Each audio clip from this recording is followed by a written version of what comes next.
The footage that you are seeing comes from the earlier days of Capcom's Resident Evil franchise. However, outside of promotional material, you were never supposed to see this. Or this. Or this. In fact, there was a point in time where a certain group of fans would have done absolutely anything to witness what you're seeing now, much less to actually physically play it. The road that was taken to get here was a bloody one. An online journey full of lies, backstabbing, jealousy, anger, and division. All for a scrapped game that was intended to be largely forgotten. This is the story of Resident Evil 1.5.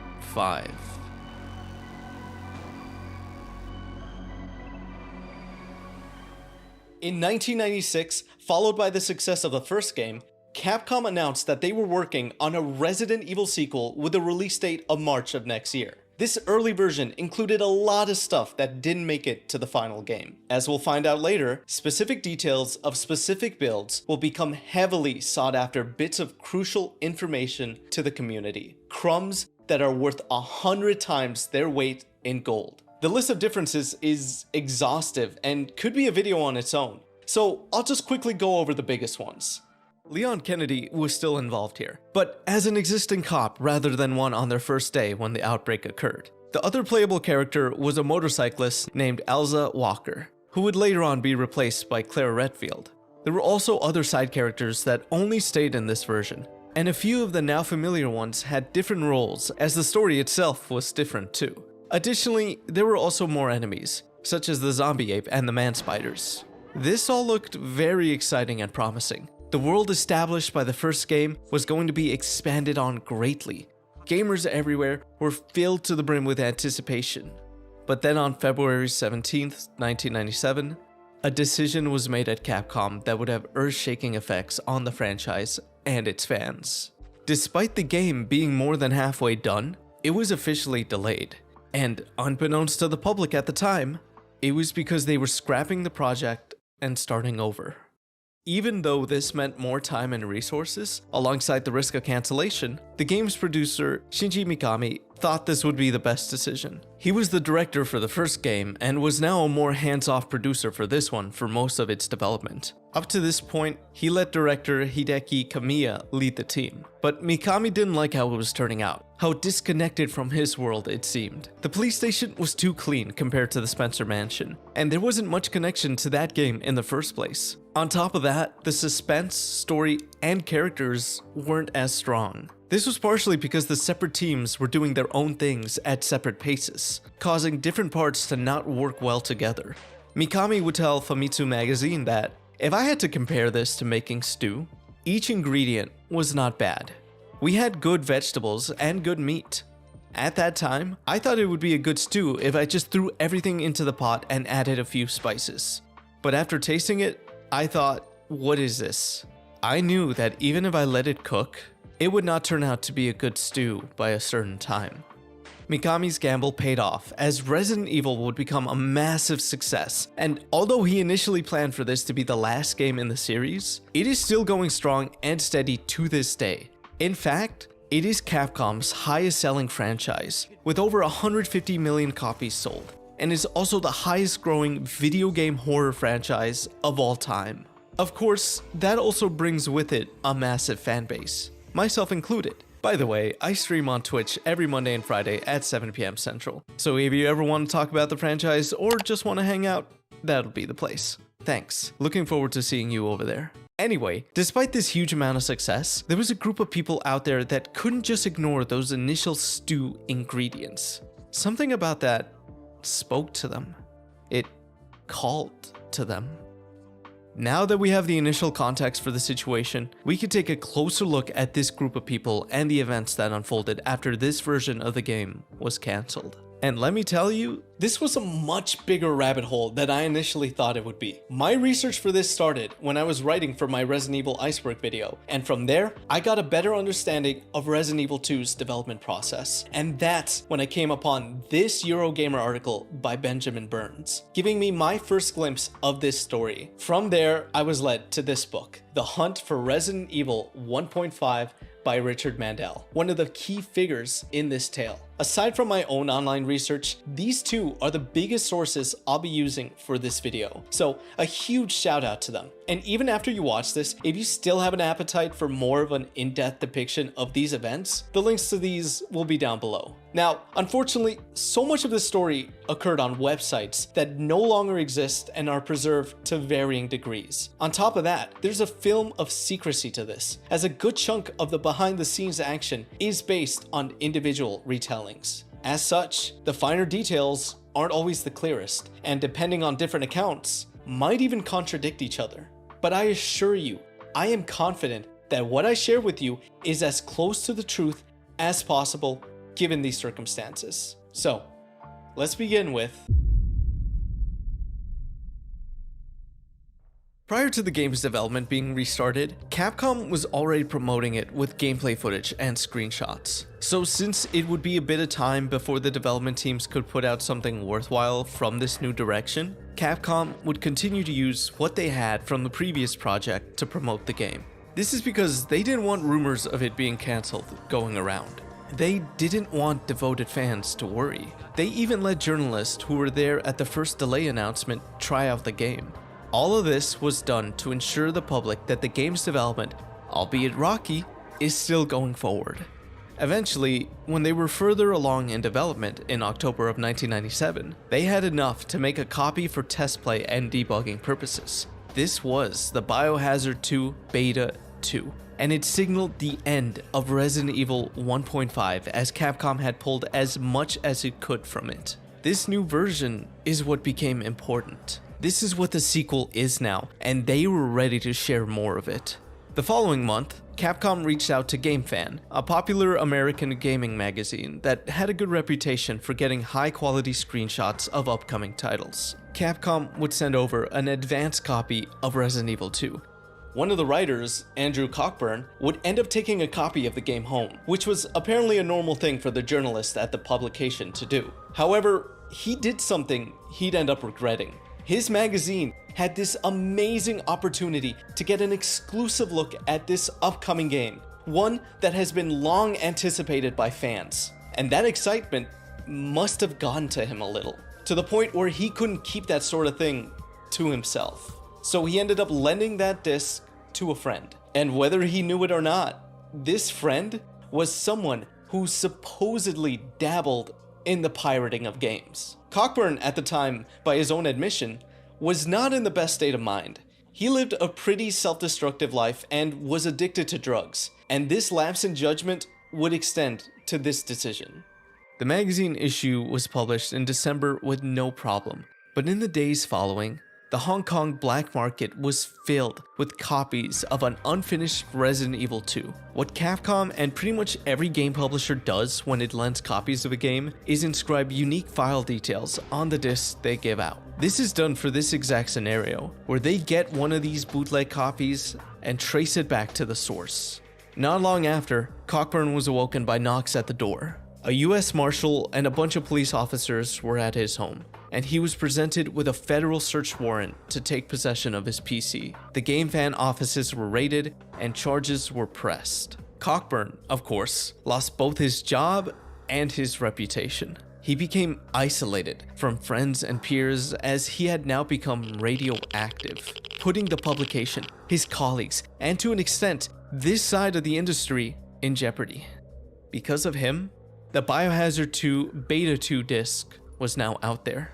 This was the first disc related to the game's development that would be leaked, and it initiated a domino effect that would impact this story in a number of ways.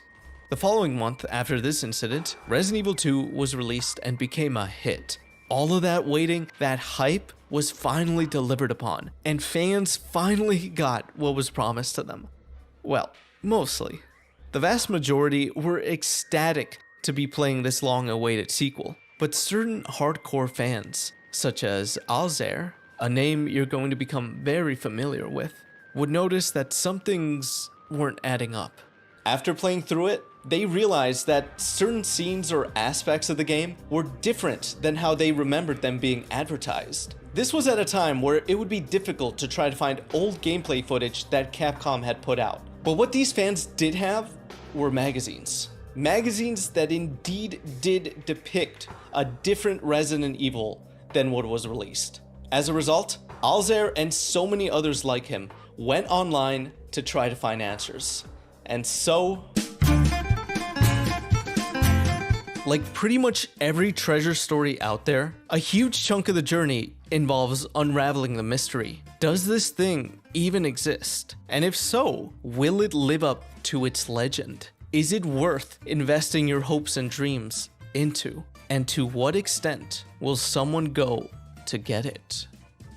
The early days of the hunt involved a small number of people. Despite most fans playing the game and not questioning anything, interest in this tale of a cancelled version of Resident Evil 2 started gaining traction on various web forums where like-minded individuals gathered. A reminder that 1.5 was supposed to be forgotten. It was not what Capcom wanted people to focus on. As such, once development had progressed and they had more of Resident Evil 2 to show off, they pulled everything related to 1.5 from their website and only pretty much released footage related to this new updated version. Even fan sites that kept track of what media Capcom released would remove whatever they previously had once they noticed these changes on the site. This resulted in an initial massive loss of media that was just added to the pile of treasure that the community would search for. As previously mentioned, these fan discussions of what may be out there were held on various websites in the early years, and the crowd would migrate from one to another as time went on.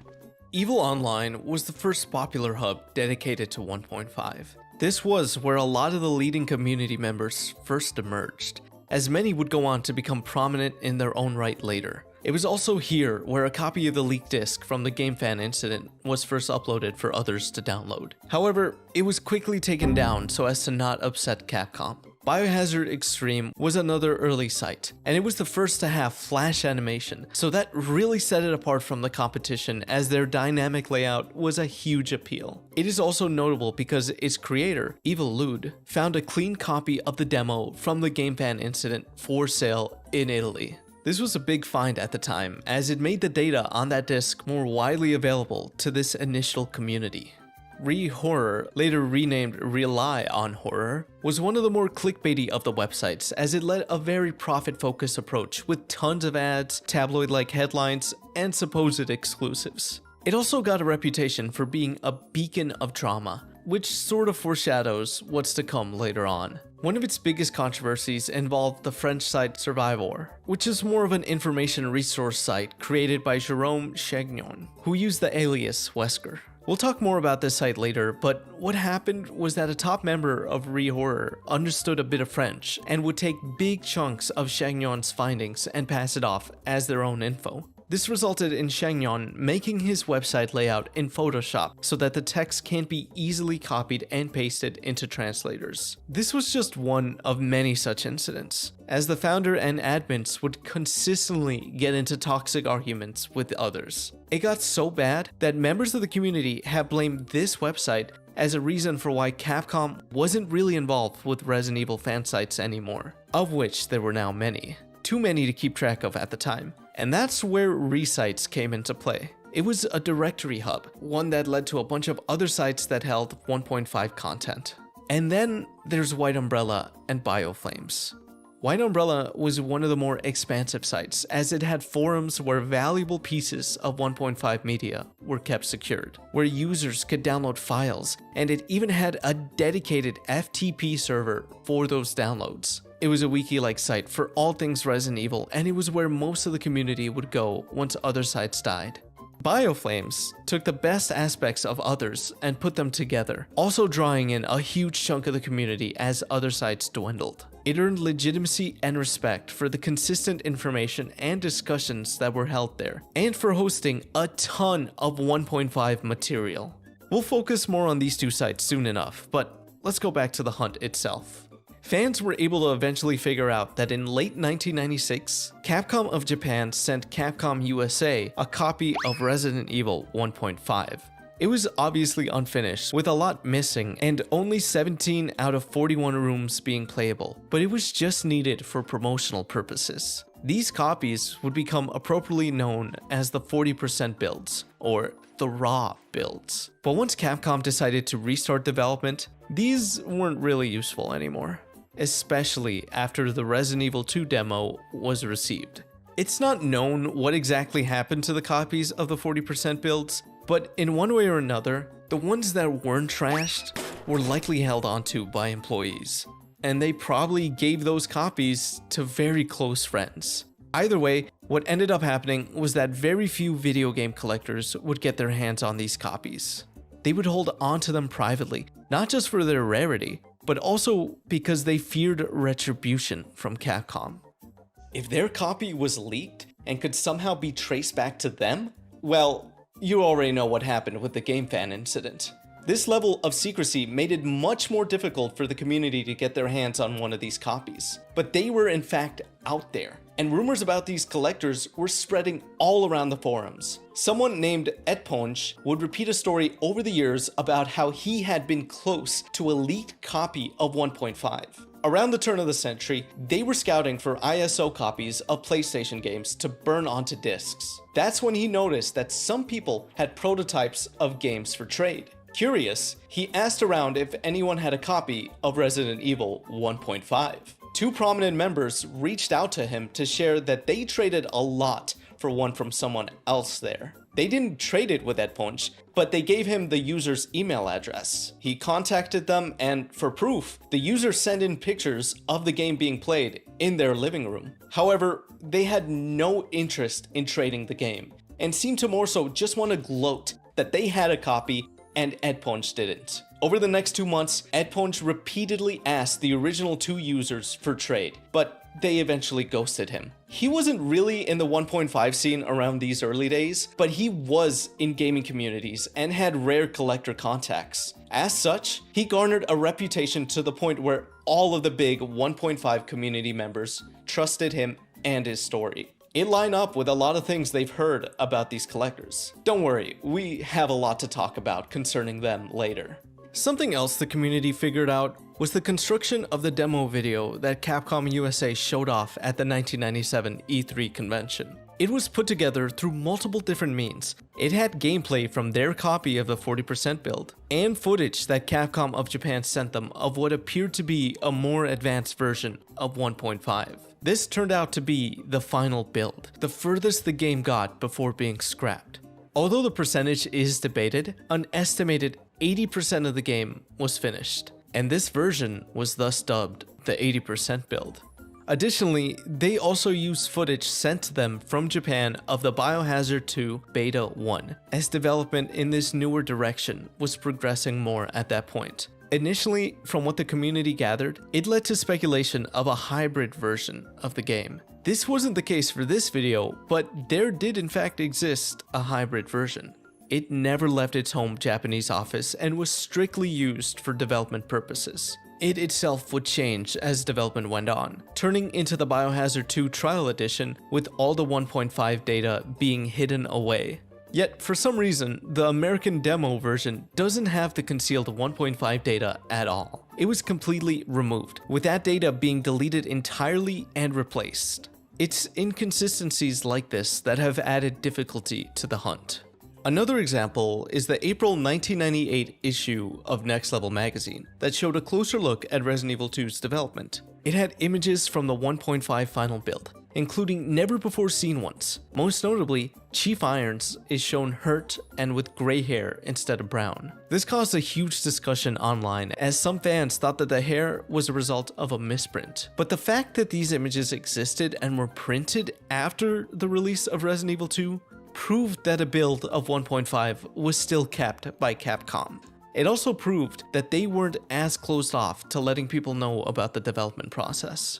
Then, that August, Capcom of Japan re-released the director's cut of Biohazard. The original director's cut was initially made as an apology for Resident Evil 2's delay. It had new content, such as the Arrange mode, that moved around items and enemies, giving a further challenge to experienced players while they waited for the game's sequel. This re-release added DualShock support for PlayStation, but the notable thing here was the extra disc in the box. The original director's cut had a Biohazard 2 Trial Edition CD. This one, however, had what was called the Biohazard Complete Disc. It allowed players to download completed save data for the first 2 games, but more importantly here, it let them look at footage of 2's prototype. 4 clear video recordings of 1.5 in action. Footage from 4 major areas of the game, all here for fans to witness. As miraculous and as huge of a resource this was, it was also the last they would get. From this point forward, Capcom was essentially done with 1.5 and would release no further media for it. The fans were now officially on their own. This didn't discourage some from trying to change their mind though. Among the first public calls for movement was a post by Jolan Martinez on Usenet, September 6, 1998, titled, "Please help us get Resident Evil 1.5 released." It was a call to action. They believed that if enough people showed their support, they could get Capcom to see that releasing 1.5 would be beneficial for everyone. This didn't really go anywhere and was indicative of how these early efforts to reach Capcom would end.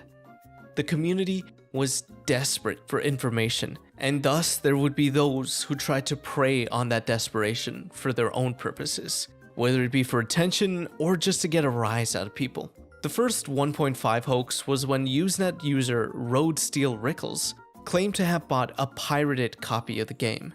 This game rocks. It is so much better than the regular Part 2. The Black Cop in 1.5 is one of the main characters. He isn't injured when you find him. He's prowling the RPD with a gun, just like Leon. There are a bunch of cops still alive. The voice of Leon is totally different. These claims would fall apart not long after. Sorry, but that's a bunch of BS. No completed copies of RE 1.5 have left Capcom's offices. But if a copy did make it out somehow, it could be made into 1 million backup copies and everyone could enjoy it. If only it could have been that easy.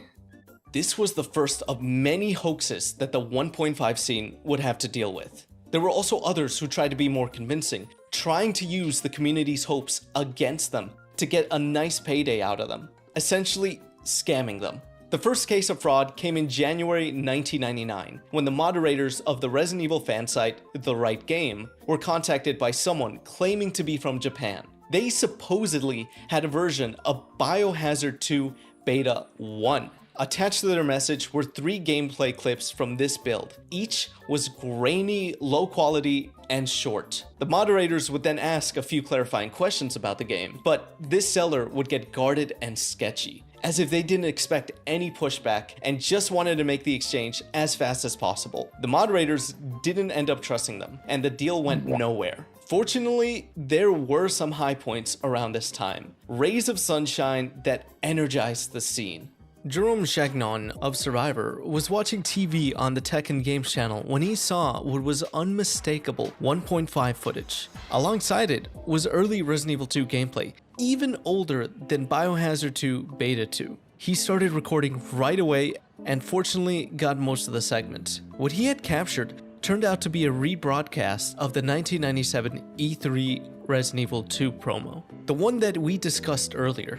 This was huge, as the quality of the most complete footage from the event up to this point was poor at best, considering the capturing technology at the time. With this footage, fans put together the full thing from multiple sources, filling in the gaps of what was left out. Another key moment originated on the BioFlames website, one of the biggest growing sites for 1.5 information. It was here where fans would post what they could that helped in the search. But this website's most early claim to fame was when the owner, Kim Larson, was contacted by a certain user in late 1999. This user claimed they have a friend that works at Capcom of Japan, and as a result, they were able to take pictures of the final build of 1.5.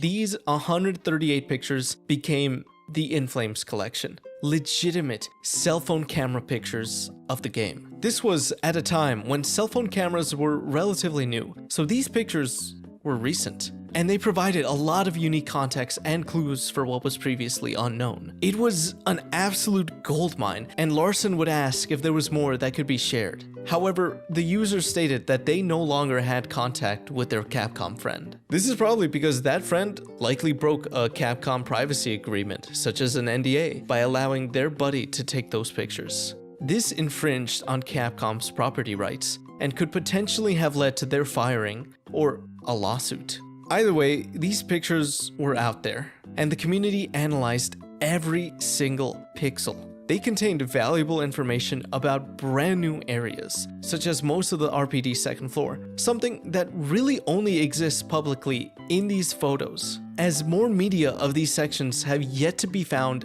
to this day.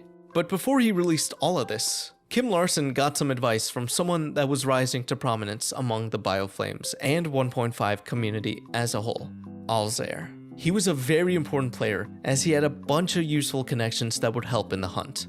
He advised Larson to not release all of the pictures, and Larson agreed. 138 of them were released, but less than a dozen were kept secret. This way, it helped them verify future claims of whether or not a person was legitimate, as only they and the owners of the actual game would know of certain details. This turned out to be a very smart move in hindsight, as they would have to deal with many different hoaxes in the following decade. That's right, a whole decade. The century was coming to a close, and they were nowhere near getting their hands on the game. Funny enough, two reporters from Electric Gaming Monthly, John Ricciardi and Mark McDonald, were able to do this earlier that year. They had visited Japan to cover the release of Resident Evil 3, and once they were inside the Capcom offices, they asked about 1.5 and were given exclusive access to the final build of the game. No copies were made, and no pictures were allowed, but they got permission to play it in the studio. It was definitely one of my most memorable experiences during the PS1 era, especially since we were really rabid Biohazard fans back then, and pretty much nobody outside of Capcom had been given a chance to try it. They were blown away by what they were playing and were so immersed in the moment that they actually forgot to take notes, something that would frustrate the investigative side of the community. So many people would have killed to get this kind of opportunity, but as I mentioned, the number of hoaxes would only increase with time. Fans grew more and more skeptical as these types of claims popped up one after another. Hey, if you're enjoying the video so far, please do consider subscribing. It really does help out a lot. Thanks. Now back to the video. On July 8th, 2001, there was an eBay listing by someone named Yama Blaster. The listing had a playable copy of Resident Evil 1.5 for $1,025. This caused a big stir amongst the community as everyone debated the legitimacy of it. Many thought it was either Biohazard 2 Beta 2 or the Biohazard 2 Trial Edition. There was no way they actually had 1.5. Eventually, on July 11th, someone by the name of Game Nights would buy it, and turmoil ensued as the listing was removed entirely. People, wanting to figure out what had happened, contacted both the seller and buyer for more information. This caused the seller to put out a statement. Understanding buyer, great to deal with, heard my side of the story. This strongly implies that what was sold was in fact not Resident Evil 1.5. The general consensus is that what the seller put up was actually the Biohazard Director's Cut, with the complete disc that had the 1.5 clips. It's believed that the seller purposely didn't accurately describe the listing to use the online hype of the game for promotion. It was also around this time that someone who would go by the name The Curator was contacted by a private collector who claimed to have a copy of the game. However, he turned their offer down because Resident Evil 2 was already out, and he really didn't know much about 1.5. He thought it was the Biohazard 2 Beta 2 copy that everyone knew about already, so he didn't think it'd be worth much. If only he had known. But don't worry, this won't be his last chance. Then, in late 2002, tragedy struck when the White Umbrella site went down due to host provider issues. The owner, Scream, had to relaunch it from a backup. This caused a lot of 1.5 media and information to become lost. It took months to recover most of it, but there was still a good chunk missing even when the site would eventually shut down for good. But when the site came back online, a download of a clean copy of Biohazard 2 Beta 2 was made available for everyone to download. courtesy of Deacon Willis, a prominent community member. The site also had other desirable downloads for the community. Wesker's report video from Code Veronica X, the Resident Evil 3 Trial Edition, and the Japanese Biohazard 2 Trial Edition, which was supplied by user Jethro Hughes. This was big for the community, as only a small handful of site admins across the fan sites had this copy, and even though credit went to Jethro Hughes, a staff member named Colvin would claim that he was the one that provided this copy and would loudly state this whenever he could. He claimed that he got it from Jerome Chagnon and then promptly gave it to Scream to upload. Whatever the truth here is, it was an indicator of the power plays that were going on behind the scenes and foretold the site's future. On February 4th, my birthday, Deacon Willis uploaded new clips of 1.5 that most people haven't seen yet, causing a huge boom in traffic. These clips were from the 1997 Hyper PlayStation Remix magazines. This publication was very close with Capcom, and multiple issues up until the end of that year came with discs that contained video footage of 1.5.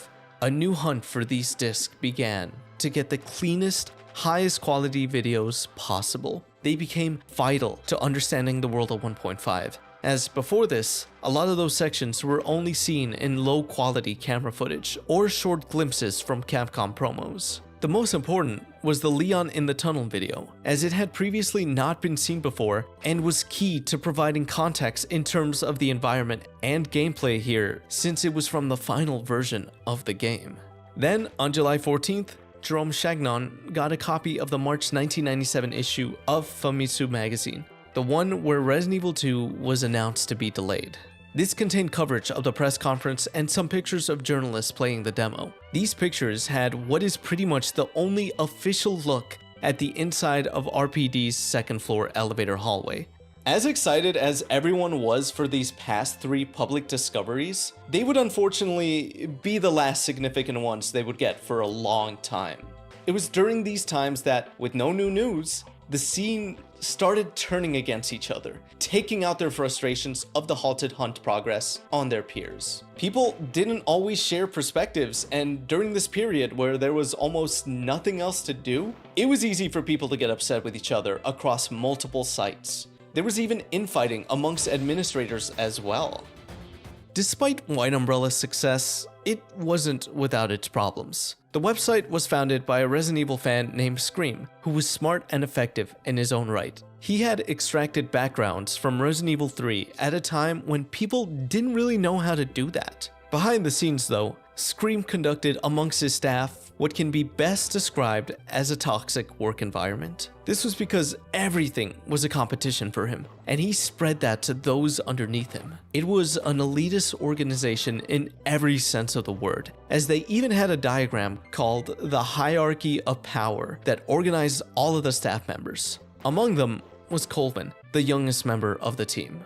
I'm specifically mentioning him and his role here because he will make a grand reappearance. But to give you an idea of how Scream treated his staff and others, here's a quote from Colvin himself. Scream was calm, intelligent, and knew how to get things done. In hindsight, he was actually an elitist who forced everyone to compete. But I admired him and tried to earn his respect because I was the youngest member. Scream made fun of me in private discussions, so we didn't really talk a lot. But one incident stands out in my mind. He obtained a webcam pic of Jerome Chagnon, aka Wesker of Survivor, and showed it to me during a discussion on RE internet domination. The man in the picture was skinny, balding with glasses, and in his 40s. Being a kid, I was immediately frightened by the prospect of competing with a resourceful man. But when I voiced my concern, Scream responded casually by saying we had nothing to worry about. He looked cheap, like McDonald's. That instilled confidence and made me laugh. In early 2004, the Scream and Colvin feud hit its peak as they publicly argued over what was happening at White Umbrella and who deserved credit for stuff. This spectacle would also take place on other fan sites, as Colvin would also attack users and administrators of those sites. This caused a big flame war in the community. A reason why this type of infighting was a common occurrence was because every single admin wanted to be the one. The one that would finally find that missing piece of the puzzle, to be the one to give the community what they've been searching for so long, to go down in this niche's history. And if they can't have that yet, they at least want credit for what they bring forth. This hostility trickled down to the community itself, as everyone else also wanted their contributions to be greater than others. After a few months of arguments, Colvin actually came out with an apology to everyone, except for Scream. He explained that he was going through his own personal issues and suffered from bipolar disorder. He had been using the community as an outlet, taking it out on them. Despite how people would apologize or move on from arguments, this community was anything but forgetful. They would hold on to grudges and how members would argue against them for years. This was just the start of that. Something else that happened around these drier years was the more frequent closure of the fan sites. In June of 2003, an issue caused Biohazard Extreme to be wiped and its data deleted. In a final post from the admin, they stated that they were sick of what the community had become and didn't want to re-upload the 4 gigabytes of site data as he didn't have the strength to go through with it. A reminder that this was 2003. 4 gigabytes was a lot back in the day and would have taken a very long time to upload. And the most notable closures came from White Umbrella. On March 15th, 2004, due to the constant fighting between the two staff teams, they shut down the Right Game site, which was run on their server. This was a huge blow for Colvin, as he had been working close with that team to try to make the site a success. Not too long after this is when White Umbrella itself would implode. At that point, every single staff member was involved in their own projects and was being pulled away. So given this and the constant infighting, White Umbrella would be shut down and the staff would join other teams. With this, BioFlames was now the one standing definite Resident Evil 1.5 website, where so many would migrate towards. Having so much of the scene in one place proved to be both a blessing and a detriment. In May of 2004, an Emu Paradise forum moderator named Mushindo claimed she might have a copy of 1.5 somewhere in her collection. She was a respected moderator, so this claim had some credibility to it. Alzair tried to contact her, but unfortunately, he wasn't the only one. What this resulted in was her getting absolutely bombarded with messages from all kinds of people. The polite and unruly, the understanding, and the demanding. She even got insults and death threats over keeping it for herself. It was too much. Internet hounding isn't unheard of now, but this was back in 2004 when the internet was a significantly smaller space. So this was stressful for her, to say the least. It got so bad that she had to take a 2-week vacation from her day job to mentally deal with this stress, along with an even longer time away from the 1.5 scene. Annoyed by what the community had done, but still undeterred, Alzair continued to message and reassure her to keep the conversation going. And after some time on August 20th, she told him that she would look through her entire collection to see if she did indeed have a copy. This was great news, but Alzair would then go on to do something that he would really regret. He made a public statement on the matter about how negotiations with Mushindo have resumed, and how she's very confident she has a copy. And even if she doesn't, she has a few Japanese connections that could serve as good leads for them. He would also go on to scold those who messaged her the first time, even if they did have good intentions. He tried to explain to the crowd how scary something like that would be for a regular person. Unfortunately, what people took from all of this was that Mushindo was back on the scene. And so, the exact same thing happened again. And this time, it was enough to scare her off for good.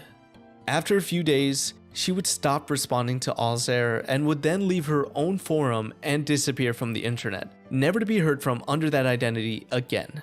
This could have been it. She could have had the game, and the hunt for that copy would have been over right here in 2004. And this video would have been significantly shorter. But the community, in their ambitions, tripped and ended up hurting themselves. A top community member known as Carnivol would continue to search her out in the months that followed, but no luck. He gave up because he exhausted all of his resources, and at a point, it seemed like he was crossing a line into stalking territory, and that made him very uncomfortable, as he didn't want to be a part of that. I'll say this line again so you could really remember it for later. Carnivol didn't continue in the search because it felt like he was stalking someone, and that made him uncomfortable. Anyway, this whole entire Mushindo situation was a reason why Alzair and the other prominent community members kept their leads and top contacts close to their chests from this point forward. Then, towards the end of the year, a user known as Black Crow would start to recreate the game's maps as best he could and would update them as more and more information would come out. He was the first to do this, and it proved to be a super useful resource for others trying to study the game. But this was just an advancement based on what the community already knew. As they were about to go into the new year, frustration kept on growing, with no new developments being made on the hunt itself. As the number of claimers and dead leads piled up, Alzair and the rest of the community heads were reaching their limit. After yet another promising lead led to absolutely nothing, Alzair would post this on Bioflames. Gah! I'm sick of these people. I hate dealing with these damn claimers. They are all a bunch of I'm just so sick and tired of dealing with these people and their attention-getting lies. I swear, we need to just have 1.5 finally come to us so this can all be over. Alzair's position was understandable. He and so many others had already been at this for so long, and they don't really have much to show for it in the grand scheme of things. He, in particular, would always hear someone out, even if their story was a bit sketchy, just in case maybe they were serious. They hardly ever were. In fact, one user in particular, MadGaz, would go on to apologize for being one of these claimers, stating that they did it solely because they were jealous of Alzair and how knowledgeable he and his friends were about the game. Fortunately, Alzair and the community would get a break of sorts the following year.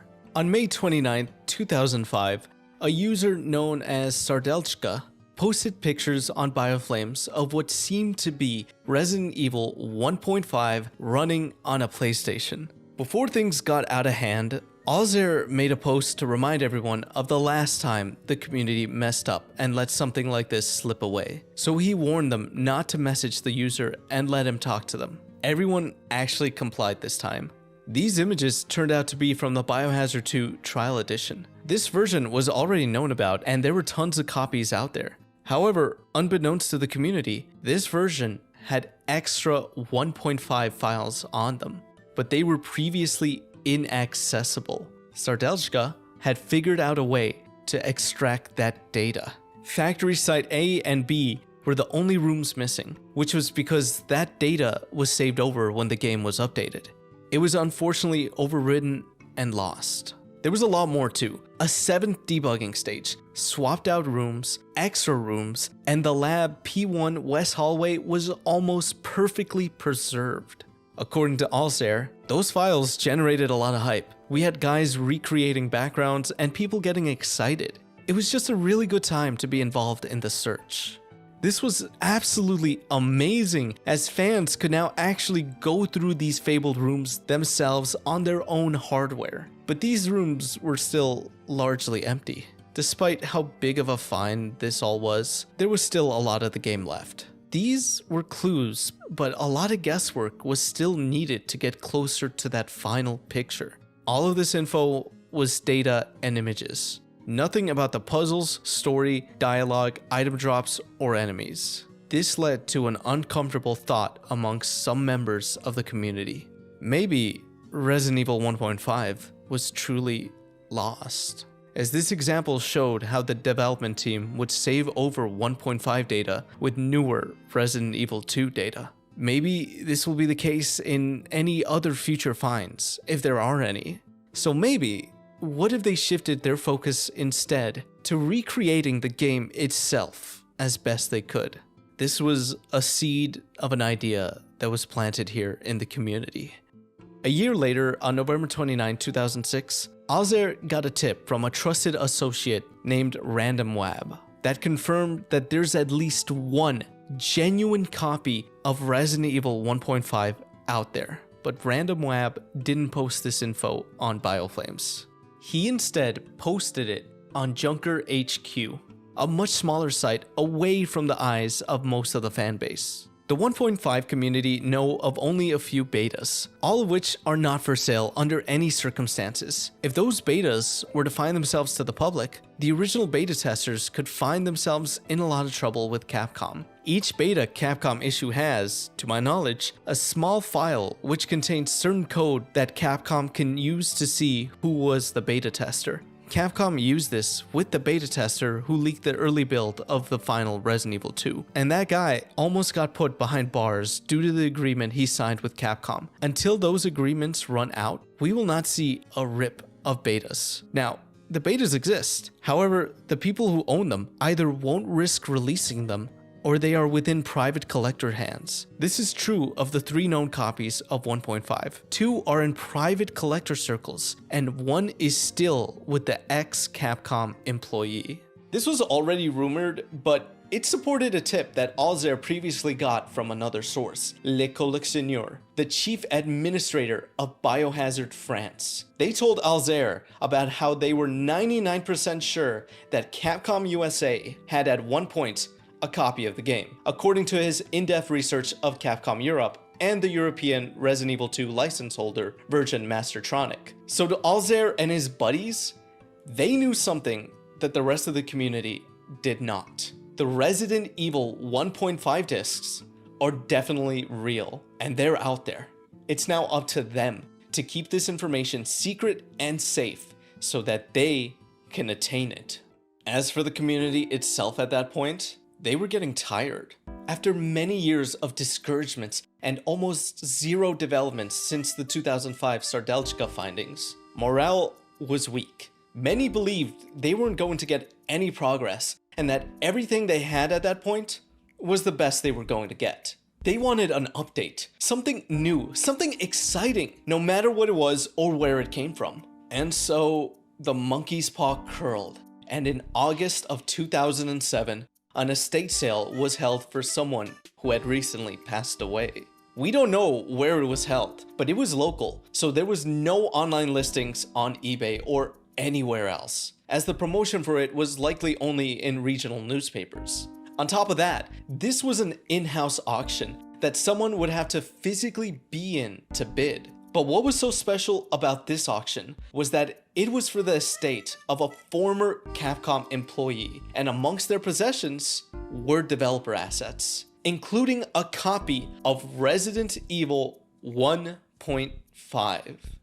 The exact details of the event itself are a mystery, as only secondhand accounts have been shared, some of which contradict each other. For example, in his research, Richard Mandel states that a source claimed that there were multiple different builds of the game in this auction, but others claimed that this source was purposefully lying about this to try to discredit Mandel's efforts. Nonetheless, what did in fact happen was a group of local collectors pitching in to purchase these lots together. Someone got the original 1.5 disc and the rest got copies. The disc that was bought is thought to be the very last trace of the original disc, the one that came from Capcom directly. The copies themselves, however, were marked to look as close to it as possible. Not long ago, I mentioned that RandomWab's post talked about an ex-Capcom employee that had a copy. It can't be confirmed whether or not this deceased employee was the one they were referring to, but in the US, death absolves any NDAs. So the new owners of the disc could now share their copies amongst their circles without much fear of direct legal action from Capcom. It would be difficult to track them down now. And one of these proud new owners was actually aware of the 1.5 scene. In late September, a friend of .50cal, a member of the Assembler forum, reached out to ask him if he was still interested in Resident Evil 1.5, because a contact of his managed to somehow get a copy of the game and was looking to sell it. Despite previously saying he would pay $2,000 himself for the game, .50cal was in financial trouble at the time, so he got Alzer and the rest of the crew together to talk about this potential deal. Of course, they all requested proof and adequate vetting before money was exchanged, but they did pledge a certain amount. Unfortunately, verifying the claim and getting the money together took a while. They were able to raise a whopping $4,000. But when .50cal reached out to his friend on October 10th, he found out that someone else bought it before they could. It was heartbreaking news to hear, but even worse, it was sold for a meager $300. After all these years, after all these setbacks, here was this amazing opportunity to get their hands on this coveted demo. They were so close. They were so close. And now they'll never get to see.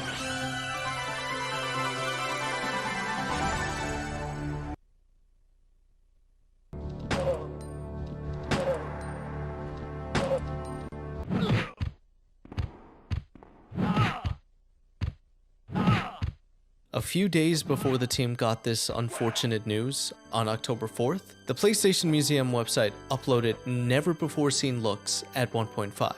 It didn't take long for this site to reach BioFlames and the admins there. The owner of the site was known only as the Curator, and it would become obvious that this was who managed to beat them to the purchase.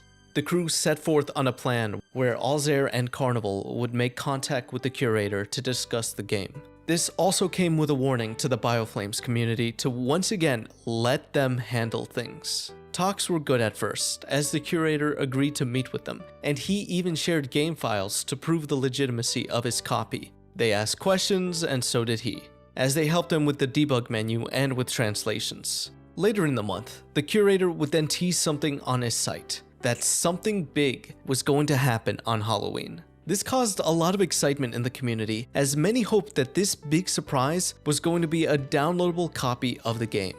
However, it ended up being more clear images, with a promise of more to follow as the crew shared debug codes with him to access other areas of the game. The crew would go along with whatever the Curator asked them, as they had hoped that all this cooperation would lead to him eventually sharing the disc with them. It also gave us hope maybe things can start happening now. Someone who is not a Capcom employee has, for better or worse, got a copy of the game. Later, on the assembler forums, a user named Tintin made a post trying to spread the word on just how valuable a copy of 1.5 would be. .50cal noticed this and, probably wanting to entice a deal, showed this to the Curator. But the Curator would just end up asking the site admins to take that post down, since he was only in talks with BioFlames and had no interest in discussing a sale with Assembler. This sort of soured the deal Alzair and his group were trying to make, as the Curator then approached them with a price.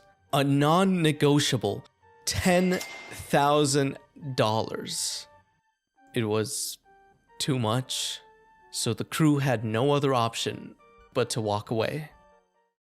On November 22nd, a YouTube video was posted by someone called Goro Masita. It consists of someone booting up a PlayStation 1 that's running Resident Evil 1.5 while Hot Chocolate's You Sexy Thing plays. The song selection is notable because of the lyrics, mainly I believe in miracles. In the comments, the poster stated that the game is for sale for $1,000,000 yen. This video was then quickly shared to the assembler forums by user PS Monitor.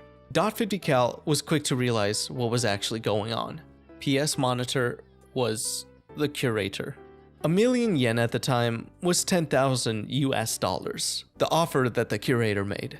Also, the channel's name came from a file that the Curator had shared with them of an Umbrella ID card that had the name Goro Masita. The Curator was no longer content with just owning this thing that these people have long yearned for. This video was actually a response to a forum user who had said they believed in miracles, that they believed 1.5 would be released somehow. The Curator is now rubbing it in their faces. And this was just the beginning. 3 days later, a group led by .50cal was put together on the Horror is Alive forum. This site, by the way, was an up-and-coming one on the scene at the time. It was put together by .50cal, Carnivol, and IGAS, and would eventually take the #1 spot from BioFlames as the top 1.5 site. Anyway, this team wanted to give it a second shot. to try to get a deal out of the curator. .50cal was still broke at the time, but he was encouraged by others, including Alzair. They assured him that if he could get him to lower the price, then others can pool in some money as well. Not long after, a user named Wesker Walker made an account on the Horror is Alive forums and quickly posted information from the curator's game copy. It was very obvious that Wesker Walker was just the curator in disguise. He already got all the info he could about the game from Bioflames, so he was trying to do the same here on The Horror is Alive. After some discussion with the other admins, .50cal decided to just go along with it and let the curator play pretend. He would ask for Wesker Walker's feedback, such as how much money he thinks the curator would accept, and even held a donation drive to raise funds for the game. It ended up raising $6,000 in pledges from forum members. That's when .50cal contacted the curator himself and offered $4,000, knowing that it would be rejected. He received no response. Then, on December 7th, the curator put out a warning to everyone. This is the only version around, and I know I run the risk of losing it forever from CD deterioration if it doesn't sell. The clock was ticking. The curator had reminded everyone of a fear they had. Disk rot is when the contents of a CD become unreadable due to the chemical breakdowns of the disk itself. It takes effect around 7 to 10 years, and at that point, it had been 10 years since Resident Evil 1.5 was cancelled. The community was in a panic, so they all came together and, after a week, actually raised the $10,000 that the curator originally asked for. Seeing how badly they wanted it, seeing them approach him with all of this money, the curator changed his mind. They were all so worried. This disc really meant a lot to them. It was incredibly valuable to them. $10,000 was now no longer enough. He wanted more. A healthy sum, as he put it. The deal, once again, had fallen apart, and .50cal could do nothing but walk away. On December 23rd, an eBay listing was put up by the curator. Resident Evil 1.5 for sale to the highest bidder. Starting price, $125,000. Not a single offer was made, so he pulled the listing before the end date. .50cal would have this to say about the curator and his actions. He's shown that he is nothing but a child throughout all this, trying to get people's hopes up that a real sale will come, while saying he's interested in selling it and then ignoring real offers from the community. Alzair, years later, would have a more introspective analysis of what happened. I think he had good intentions and just wanted to preserve the game on his website. Everybody getting onto him just frustrated him, scared him, and made him spiteful in the end. But I don't blame him for that. If I had piles of emails, messages, and threats demanding a copy of a game, it would scare me away too. I wouldn't want to be friendly to those people either. This was the closest the community was to getting a copy of 1.5, and it was now out of reach. That's why the idea of just trying to recreate the game themselves gained a lot of support when this deal fell through. The first public suggestion of a reverse-engineered 1.5 was made on Bioflames by Darkside05, 2 years before this incident. On July 1st, 2005, he stated how big Sardelga's findings were at the time and how this idea was now possible. The community had data for most of the later parts of the game, but only images and videos for the rest, not to mention all the unknown variables. Fans were also still learning how to utilize the different game files in general. They continued to dig deep into Resident Evil 2 and its various demos to find bits of data that were left over from 1.5. These elements remained because the developers probably just closed off access to that stuff to speed up the development process. Also, modding was already a thing in the community for other retail games, as people would do this to fix bugs, use cheats, or modify skins. In late 2004, Jerome Chagnon posted a virtual walkthrough of how the game would have probably played. And on August 31st of that year, Colvin posted the first Resident Evil 1.5 FAQ that included a text walkthrough of parts of the game. Then, the following year, on May 17, a fan hacker known as Mark Grass posted the very first GameShark codes for both Biohazard 2 Beta 2 and Beta 2 Trial Edition on BioFlames. 2 weeks later is when Sardelchka would publish their methods of extracting room data. This helped tremendously to mod other Resident Evil games, as it was easier to recreate rooms since they could now extract room backgrounds. It was the beginning of room modding and what would later be called room definition table, being able to alter the room itself. All of this information was there for the community to utilize, bringing forth a new chapter in the hunt focused on recreation. This growing interest would lead to the RE123 site being created in 2008. Founded and moderated by Enrico Marini, it was the first big hub for the hacking and modding side of the community. It is here where many tech-savvy fans came together to share, discuss, and learn. Over time, they understood more and more about these early Resident Evil games, until they were fairly confident that they could start recreations of 1.5. All these games use the same engines, with each being an upgrade from the last. If 1.5's engine was in between 1 and 2, then 1.5 could be supported on 2's engine. In March of 2008, the Dark Biohazard mod was released by fan modder Dominion and friends. This was the first total P mod for these older games. Other mods before this mostly just had skin swaps, but this one was substantial for everything else it provided. It had new characters, new enemies, and even new rooms. On top of that, the general vibe of the mod was inspired by 1.5 specifically. Then, in June, the Project Safehouse manual was released. It was the go-to guide that taught modders how to change character skins, rooms, and even how to make their own characters for Resident Evil 1, 2, and 3. Thanks to all these efforts, modding 1.5 was now more possible than ever, and fans got to work. A year later, on September 15, 2009, a man by the name of Marn Biohazard posted something substantial on RE123 that would send shockwaves across the scene, quickly reaching BioFlames and the Horror is Alive. On that day, all of the data that the community had gathered over the years resulted in a Resident Evil 2 mod that he posted. It let fans play 36 Resident Evil 1.5 rooms and made alpha and beta Resident Evil 2 rooms available for the first time ever. Yes, it was buggy, and the game sometimes crashed, but people could finally play it. After all this time, their hopes and dreams came to life. Furthermore, this mod right here has set the groundwork for what was to come.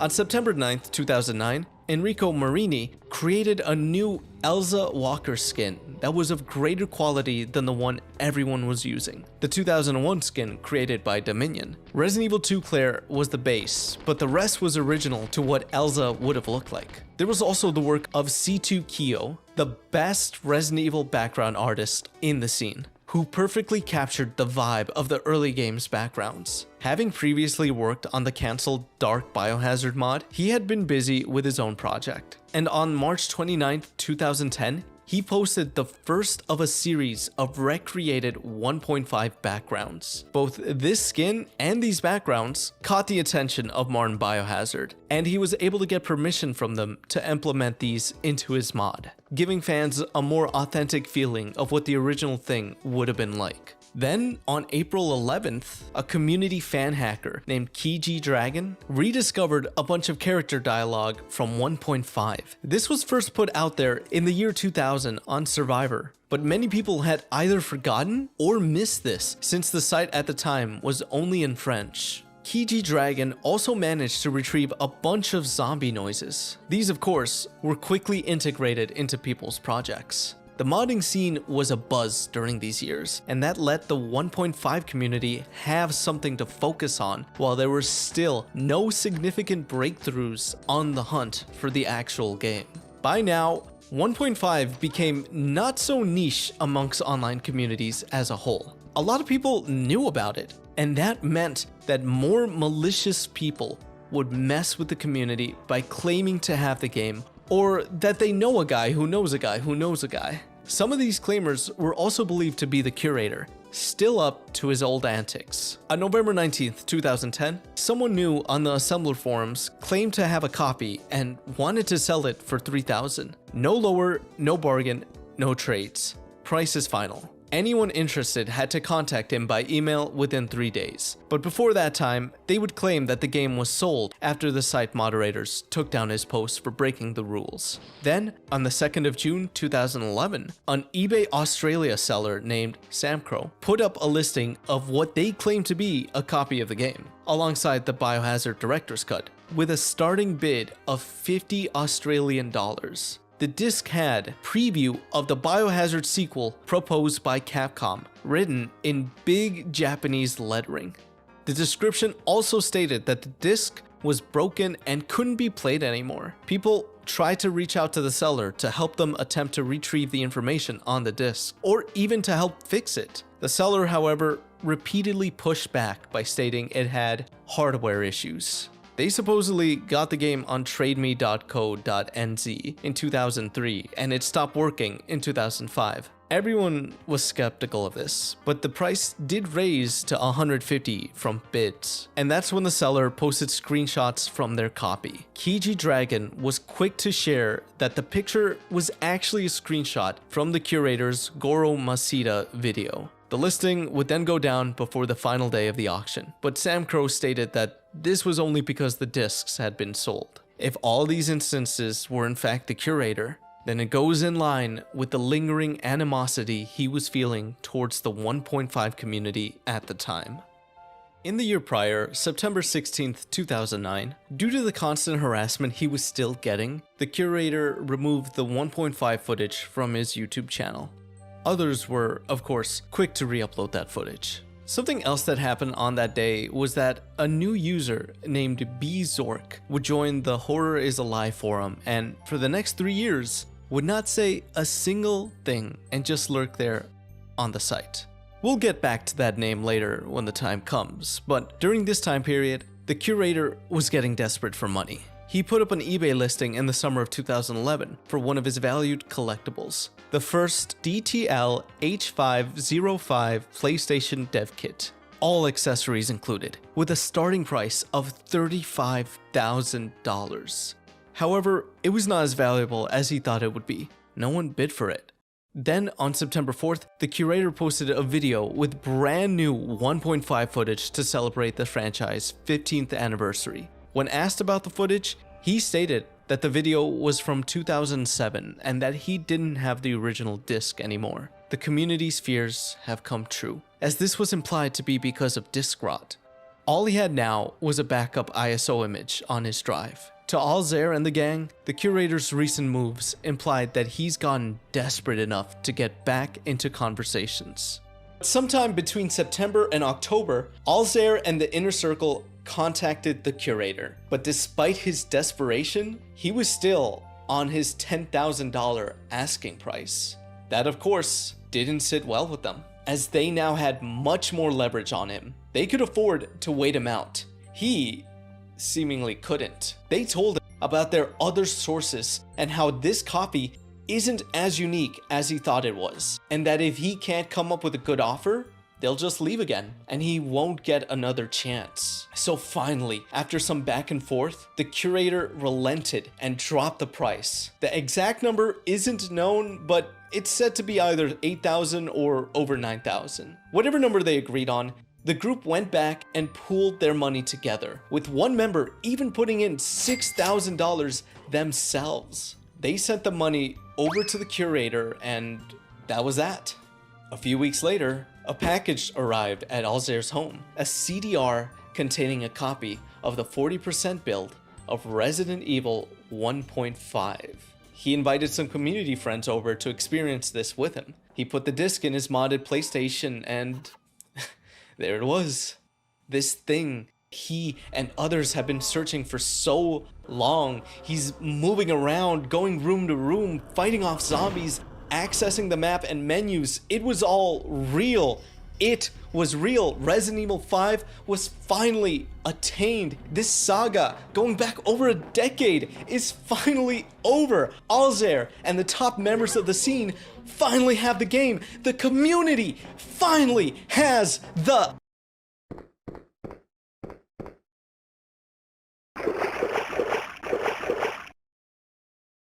This was it?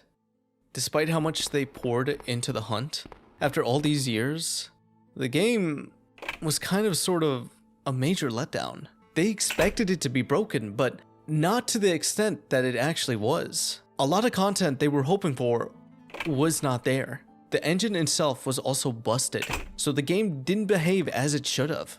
Remember that this version was never intended to be fully playable, as it was just a test demo. It was called the 40% build for a reason. As Richard Mandel would put it, when they finally got their hands on that copy of the build, they quickly realized, to their horror, that what Capcom had been saying all along was right. It was a bad game. The legend had proven to be bigger than the product. As a result, the group was left with just one question. Now what? They feared what would happen if they were to release this out to the general community. Anger and frustration. This is what they all spent so much time towards? All those years of research and anticipation for this? So what they ultimately decided to do is use the fact that this purchase was done in secrecy. No one in the community besides them knows that they have this copy.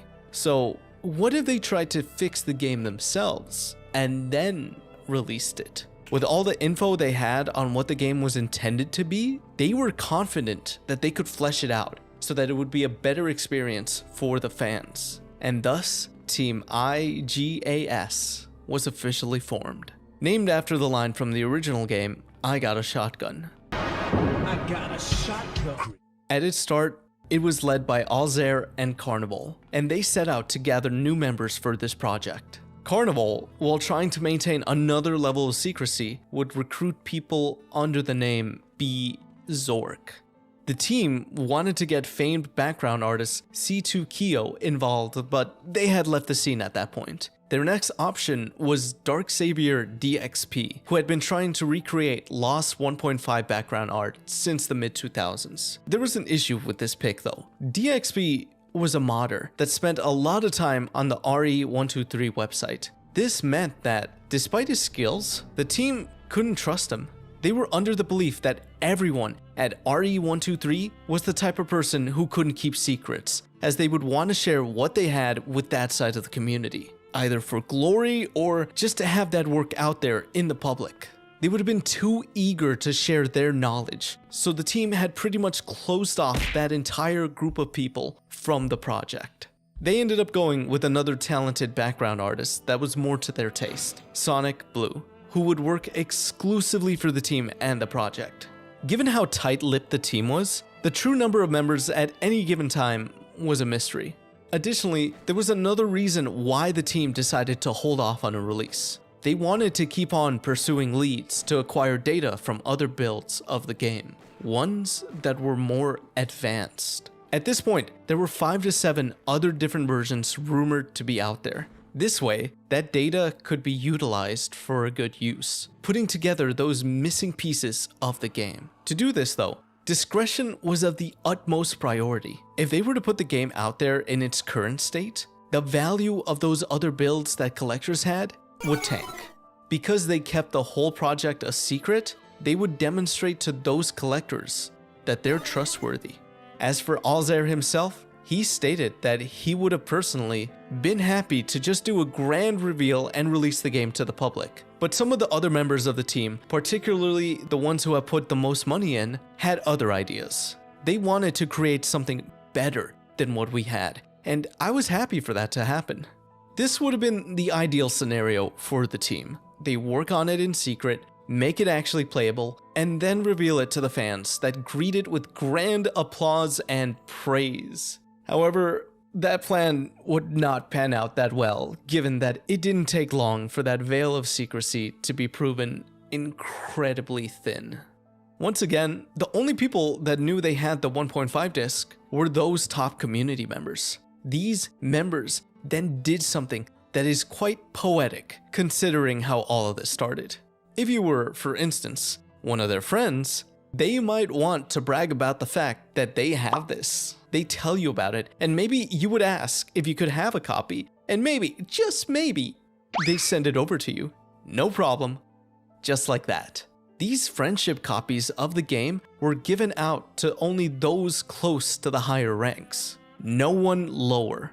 So in the coming months, it was essentially an open secret among the community's elite, and it wouldn't take long for the rest of the scene to catch on to what was going on. In early April of 2012, Kiji Dragon uploaded a YouTube video of a cutscene where Leon is running down the lab's boiler room corridors. This was known footage from the Biohazard Complete disc, but the gameplay that Kiji Dragon posted was in great quality. He had also implied that he had more that he would share. As it turned out, he got this footage from someone in the higher ranks that had the game and recorded it and shared it with him. The rumor spread and the community was taken aback by this, not sure if it was true or not. Such rumors eventually found their way back to the team. In midsummer, a private collector that the team would refer to as The Source contacted them about their purchase of the game. He knew that they wanted to recreate 1.5, so he told them that he already had the copy they had, but also had access to other builds, including the final 80% one. They of course asked for proof, and he gave them data from a build that was more complete than theirs. To sweeten the deal, he also had the only prototype Biohazard Zero N64 cartridge that wasn't in the hands of Capcom or Nintendo. Needless to say, the team was very enthusiastic about making a deal with him. Negotiation talks were strong and promising at first, as the Source was willing to sell them data from the final build that they need to recreate 1.5. However, the Source wanted some guarantees. He wanted the value of his possessions to be kept. That means nothing he gave them could be leaked, or else it would hurt his collection. This request comes after a recent leak over on Facebook. On June 15th, 2 Italian users were sharing unseen images of Resident Evil 1.5. This caught the attention of the fans, causing the users to delete their messages and pictures. But not before Aleph Correa captured this interaction and shared it on The Horror is Alive. This thread, Aleph's thread, became the longest running Resident Evil 1.5 thread on any site in history. And when the conversation was translated, it revealed to everyone that 1. Someone had the game, and 2. They were planning to translate and release it to the public. This caused immediate division in the community, as many seemed hopeful that these were real pictures while others remained skeptical. Something else that caused division was what was in the pictures themselves, as fans noted that things were different from how they should have been. Aspects of the game were changed. If there was, in fact, a build out there being worked on, those people are changing it from what it originally was. By attempting to flesh out the game, they're adding assets that were never intended to be part of it. This was a sacrilegious act, especially because, once again, the common folk had no access to the game. This created an even deeper division amongst the community, splitting them between purists and those that welcomed the changes. Martin Biohazard and DXP were initially among the ones in support of the game being modified if it meant that they would have a version of the game that would be more stable. But back to the leak itself, those images weren't posted by members of the team, but the users were close enough to have gotten pictures of the game. This made the Source nervous, and the team had to reassure him that they have it all under control, which wasn't exactly the truth. This led to a pause in negotiations, so the team could secure things internally for the Source's peace of mind. However, a second Facebook leak occurred not long after. New images from one of the Italian Facebook users were posted. These were convincing enough to convert doubters. The community at large had now accepted that a copy was out there, and an unknown team was definitely trying to modify it. This did not sit well with many people. Purists wanted the game ASAP, even if it was a buggy mess. Modders wanted to dig through the files to see what else was hidden in there. Their core belief was that fans could still freely modify it however they wanted, so long as everyone had access to it. A fan hacker by the name of mrox2 was the first in the modding community to publicly state this purist mindset. I hope they released the original after the fixed version as well. If I was them, I would have released original first. That way, they gain more respect and place in the RE world. Gemini, who had secretly joined the team as the lead programmer, responded with, "Given how some reluctantly reacted to that, and how they would consider it yet another mod, if I were them, I'd release the modded edition first, let the people appreciate their work, and only then distribute the vanilla proto, just to make them realize all the hard work they are supposed to be doing." And then there was another Facebook leak just days later, this time tied to the name B Zork. The post included game screenshots and work in progress pics with custom tools being used. The screenshots also had the first clear look at female zombies that were first seen in early preview trailers. This caused many people to be excited, as this was further proof that the game was being worked on. But again, others were not as excited. Martin Biohazard noticed that the changes being implemented were more than he expected.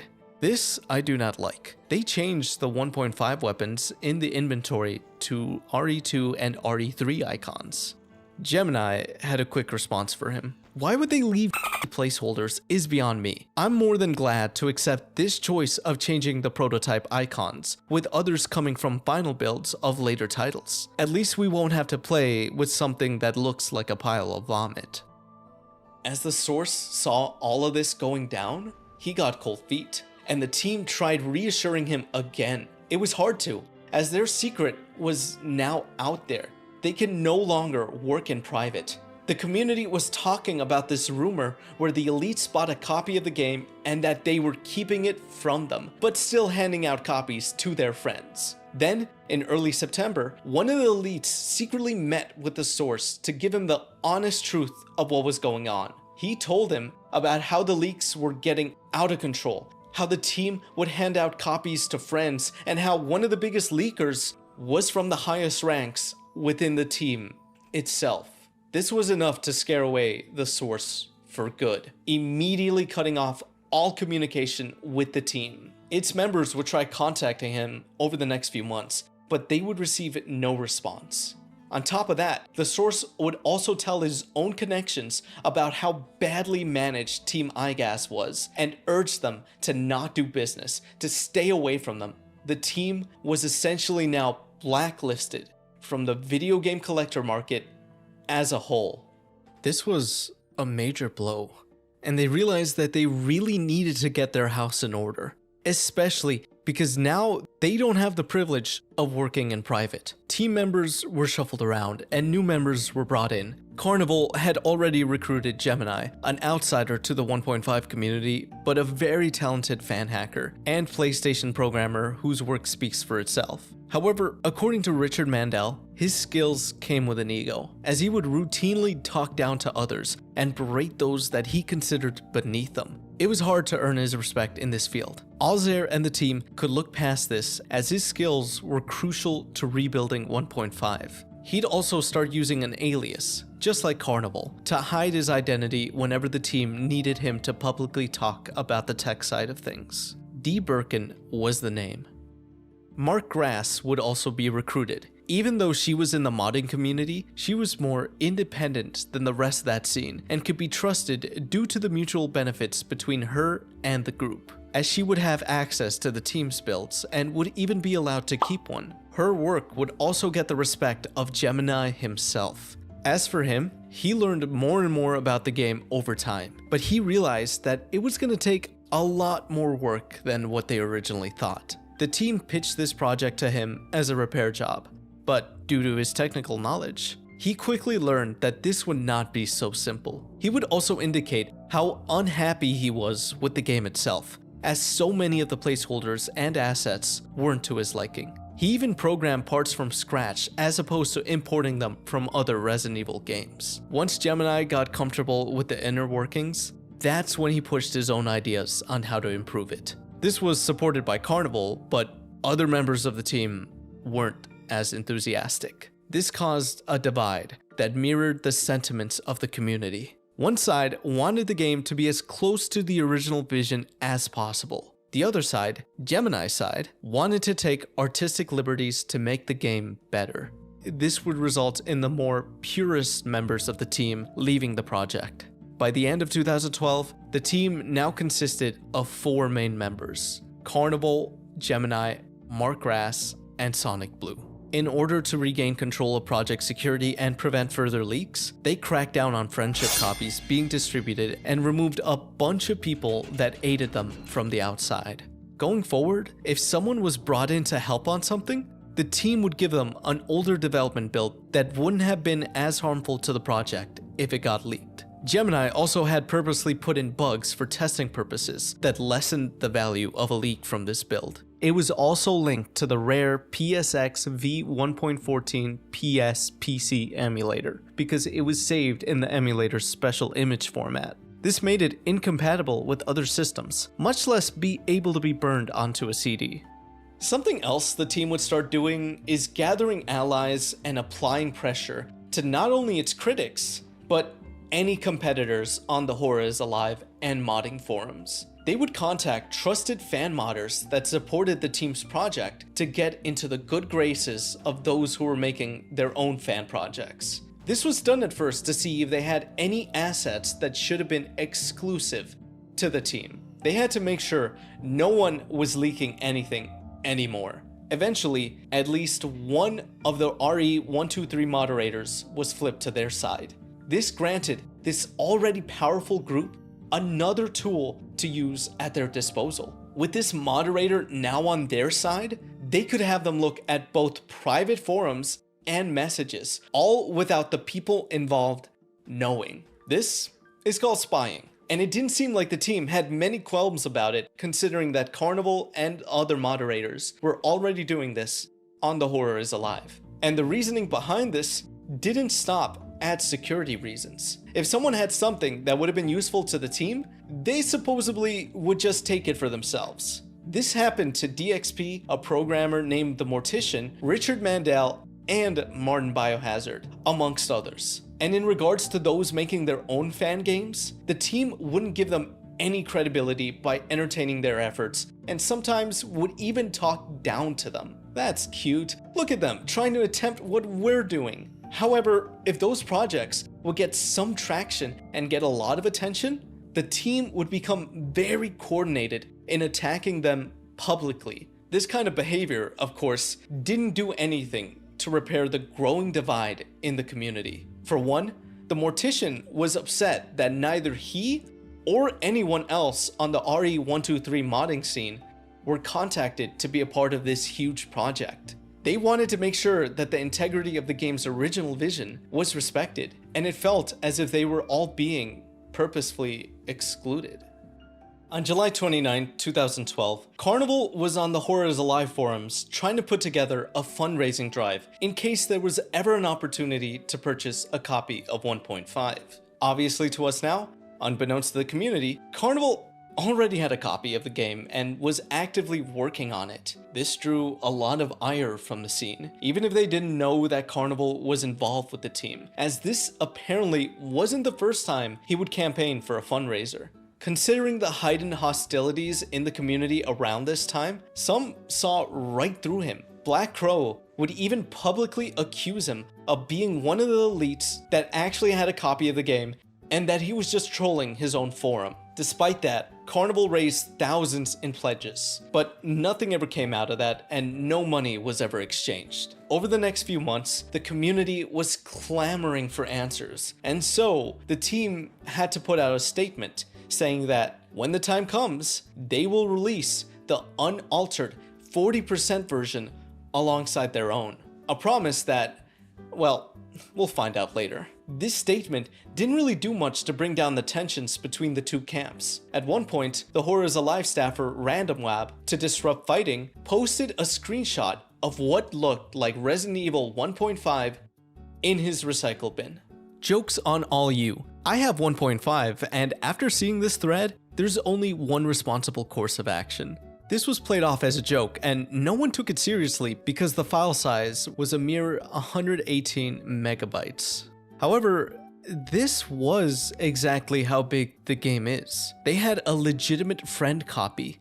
On a more serious side of things, the Mortician was still very much annoyed that no one in the modding scene was asked to be a part of the project. Imagine that. Some guys really have the game. They rip it apart to obtain everything interesting out of it, make comparisons, videos, walkthrough, and images. Of course, all the material is watermarked beyond any recognition with, say, THIA, just an example, all over it. They would rip it all and then maybe release it afterwards, anonymously. Why would they rip all out of it first? Because they want to have exclusive material to show. They want to be the first showing it all, to be worshipped as the 1.5 bringers. Maybe. It happens all the time. Why would they not ask a community like us? Because no one obviously would ask, hey, we have 1.5, can you help with hacking it? Without expecting a major storm occurring. Even though there was all this drama going on, that didn't stop claimers from appearing. The most notable one was what is now referenced to as the anti-scam incident. On September 13, 2012, a new The Horror Is Alive user named Morellis claimed he found a YouTuber named OneGameView that had a copy of the game and was going to send him brand new, unseen pictures. Everyone called his bluff, and it all came to a head when there were reports of a Yahoo user trying to sell the game for $30. As it turned out, both of the YouTube and Yahoo users were the same person. But this, to the team, was a perfect opportunity to not only denounce this latest string of claimers, but also to show off how proficient they are at modifying 1.5. On September 14th, Bzork uploaded a YouTube video of a scene from the game, but it was altered in a way so that the characters were berating the scammers. The community was impressed and thankful because they got to see new footage, and the team earned more confidence from their supporters. Then on August 12th, a member of Project Umbrella, a huge Resident Evil fan site, reached out to the team to give them some info. Clear images of Capcom's original planning scenario for the game. And the person who gave this to them was none other than former White Umbrella staffer Colvin. He had been working with Project Umbrella for a few years now and had been translating that document from Japanese to English. It was a very early version, as Leon was still called Grant Bittman, his original name, and was therefore a big find for the team. It would help them be able to more effectively navigate the game's reconstruction. Aside from this, there were also other developments from the community itself. At this point, a lot of fans on the scene, despite not being part of the elite, had intensive knowledge of the game, so they banded together to try to find and put out more info that would ultimately help both the team and the modding community in trying to recreate 1.5.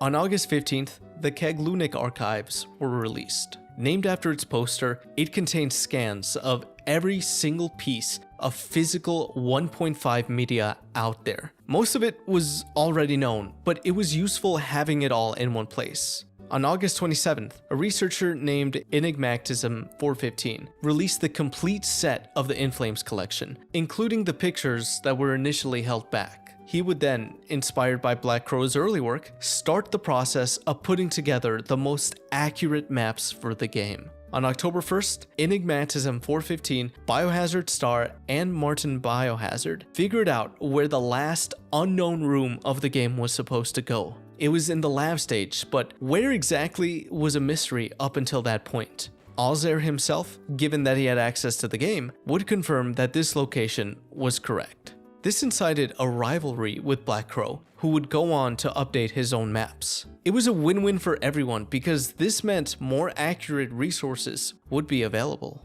Mid-October saw the rise of custom box art and disc labels, with even the team making their own. The most lauded one was by artist Zombie X, because it was made to look like the Japanese case that had been printed to advertise the game in 1997. On December 16th, a community member named Marvin would release the Resident Evil 1.5 soundtrack. This was made by taking all the existing footage of the game and then editing out the dialogue. The modding community, of course, ate this up. Then on January 11th, 2013, Jerome Chagnon would return to the scene to post a YouTube video of 1.5's final build. It was clear gameplay footage that he got from his new job at Sony's Computer Entertainment of America division. He was in their archives and noticed a Betacam tape with 1.5 footage. He asked if he could share it, and surprisingly, he was allowed to copy and post it online. It's safe to say that for these months, the scene was alive again. There were so many new advancements happening one after another, way too many for me to mention here. The community was riding on these highs, and it would all culminate in the events that happened in late 2012. On October 31st, Bzork posted a Halloween teaser on YouTube, debuting the team logo and showing off what they've been hard at work for. The video included a lot of new stuff that had never been seen before, and it impressed even the most purist members of the community. But what was most exciting of all was that, towards the end, it said to stay tuned for the holiday season. The community went wild, as they speculated that this message meant they'd be able to play the game soon, specifically, as the description says, on Jesus Day, Christmas Day. However, one of the video's tags was TBA 2013. But once all this hype went down a bit, the community was back to its usual us versus them behavior. Team IGAS supporters versus the purist. The frustration of the purist camp came from a desire to preserve the game as it was, bugs and all. This was highlighted in an incident on the 25th of November. A new member of the Assembler Forum's unknown organization put up a listing for a copy of 1.5. This was yet another claimer in the eyes of many. But what was interesting about this one was that it didn't take long for someone to actually go through with buying it. Less than 10 minutes after the post, unknown organization would state that it'd been sold. Moderator, please close this thread. It done. Discussions were allowed to keep going. The buyer, Mr. Sippy, would also comment underneath, saying that they're happy with their purchase and that they're not going to release the copy for the community so that its value can be preserved. Can't touch it now. Bought it. I'm damn happy. I kept refreshing page. I just got lucky. I spent years waiting to buy like that. Thanks. Thing is, I'm a massive fan of it. I prefer Res 1.5 in private. If I give it out in public, then 1.5 is no longer value to itself. This caused a huge discussion on how this type of preservation is pointless if the general public can't enjoy something as well. If something like a game is preserved privately, then it might as well not exist. The community really let their frustrations out in this forum thread. Mr. Sippy would also get a ton of DMs trying to contact him, and also a lot of alleged threats, forcing him off the site. The validity of the sale was always called into question from the start. What they were able to figure out is that both unknown organization and Mr. Sippy had the same IP address. The sale was faked. Just another person that wanted to rile them up. So then, December finally comes around. On the second day, Bzork uploads the first of 4 Advent videos leading up to the holiday season. This video had a scrapped side character named Roy in the police department and would end with a jump scare of sorts. A picture of Leon as the sound of a woman screaming played. This was a joke video, but people still appreciated this look into what the team had made.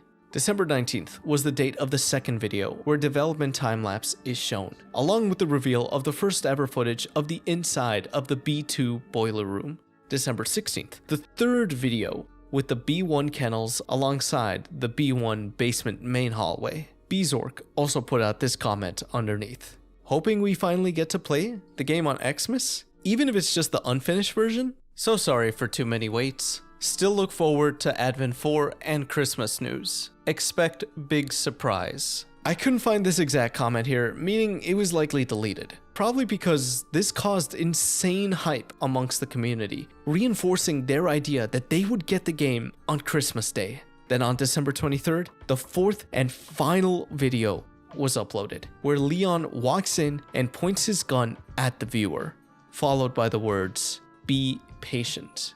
The community erupted. However, the division instilled within it still reared its ugly head. Upset over how excited everyone else was about this version potentially being released, the The purists were trying to talk down to everyone, saying stuff like how they should be focusing on their friends and families on Christmas instead of being glued to their screens for this game. Naturally, this type of talk incited a huge flame war that went into the following day, Christmas Eve. So finally, it's here. Christmas Day has arrived. The community kept an eye on Beezork's channel in anticipation for the news. And then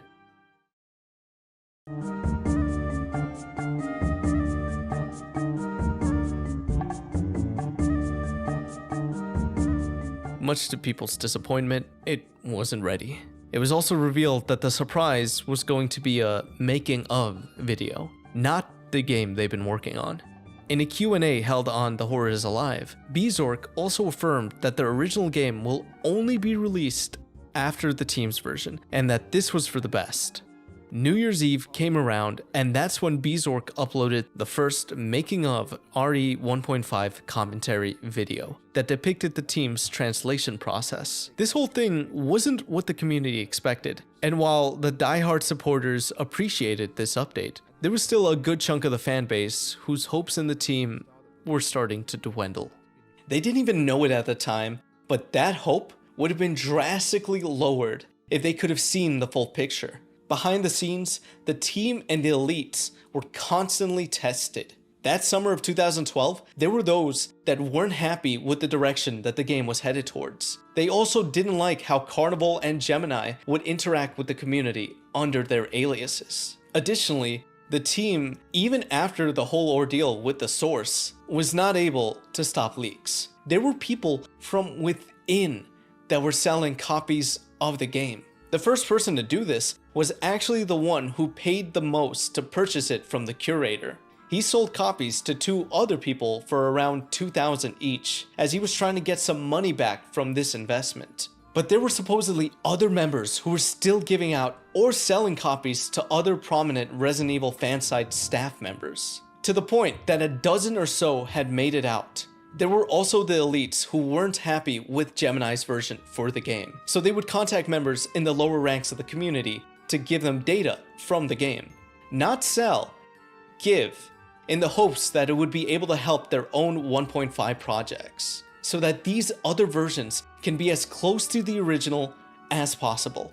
However, once the team noticed these projects contained their secret data, they cracked down on them. They'd look into their messages, copy any files on their account for closer examination, and even take a look at IP addresses to find out who the leaker was. All of this was unacceptable, and the highest ranked team members dealt with these leakers themselves. It's unknown how they did so, but they were able to seemingly stop any further issues from these dissenting members after talking with them. We already discussed how excited the community was when Beezork dropped the Halloween teaser video, but let's now take a look at a different side that played out. On that day, Assembler user G-Man Willis pointed out certain things about the trailer, indicating that he had insider knowledge on both the team and their efforts to restore the game. He tells in detail about how broken the 40% version actually is, and how the team is changing so much of it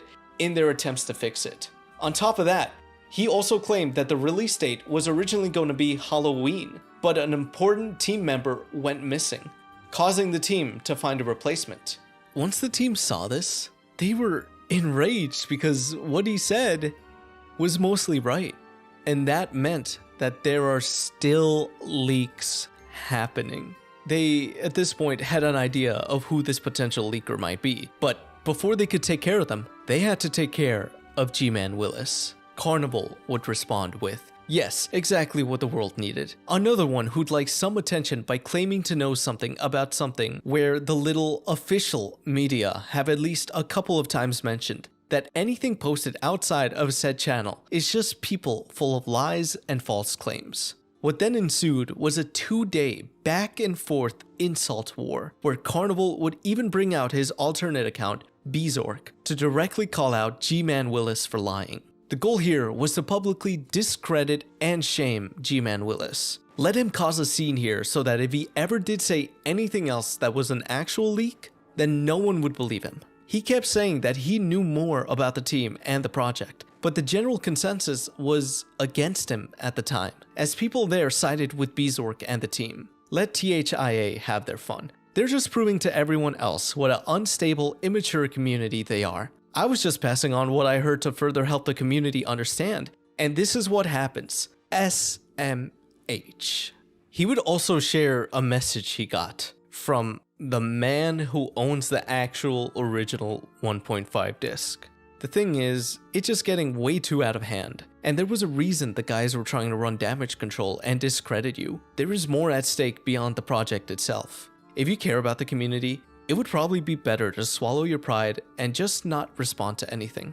You know you got the legit info, so try not to worry about what the others say. Sorry it came down to all this. I know it could be tough to not want to give fans more info about things. Hell, it's why I leaked info to people like you, because it's hard to contain that kind of knowledge.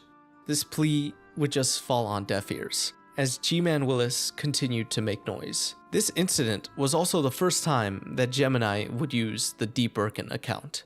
I can see this guy who has the info, igniting an enormous flame, posting trollish messages, and completely unrelated pictures. I wonder why the moderators still haven't done a thing, not even posting warning messages. Not long after, the moderators would then ban G-Man Willis for a week. Then, on the 25th of November, during the Mr. Sippy incident, he tried to get Mr. Sippy to release the game. After he failed at doing so, G-Man Willis then claimed that he had all 3 builds of RE 1.5. Early build, 40% build, final build. No one believed him, but it was enough to worry the team. His earlier leaks were right. What if he somehow does have these builds when they only had 1? So they continued to publicly attack him one last time, but they were far from done with him. An assembler member named Dice Games, using another account under the name Verbal Kintexel, would contact G-Man Willis to make a deal. All 3 of his builds for a rare Twin Snakes beta of Metal Gear Solid. He agreed and they exchanged files, only to rip each other off, as all the files involved weren't as advertised. This file exchange, however, let another member, Robert Kendo, hack into G-Man Willis's private FTP server to access his supposed 3 builds. They were all copies of Biohazard 2 Beta 2. On January 22, 2013, Robert Kendo publicly exposed him on the assembler forums, causing G-Man Willis to be permanently banned from the site. It's important to note here that these intense actions were not one-offs from the team, as they recycled this formula for anyone who they perceived as a threat to their project.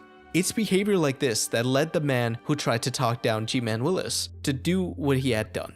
Remember the last line from this plea? It's why I leaked info to people like you, because it's hard to contain that knowledge.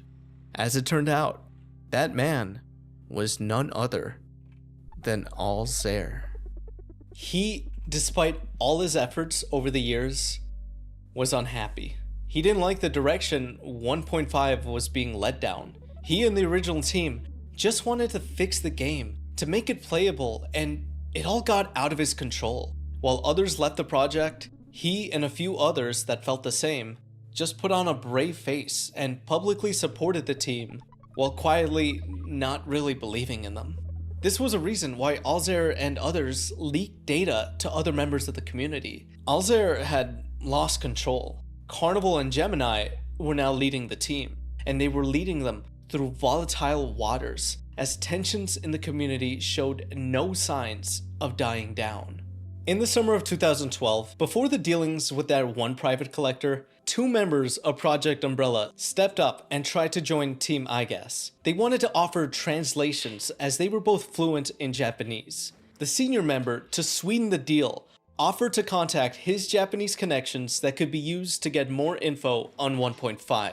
As tantalizing as these offers may have been, they were both denied entry because the team already had a translator. This was also when there was so much info out there that it didn't seem worth adding more people into the mix considering the leak problems they were having at the time. This upset the candidates, but they were determined to try again in August. The junior member contacted the team to tell them that he had stills of the original game planning document that was shown in an early Capcom documentary, and that he was in the middle of translating it. The team was delighted by this, as it would be incredibly useful in their recreation efforts when it came to fleshing out the story. Months later, the team would get the actual planning document from the senior member. As for the junior, since the team felt more secure due to the lack of recent leaks, he was actually recommended to translate the document. He was brought on to help the team, but not directly as a member, but rather an associate. This junior member, by the way, was no stranger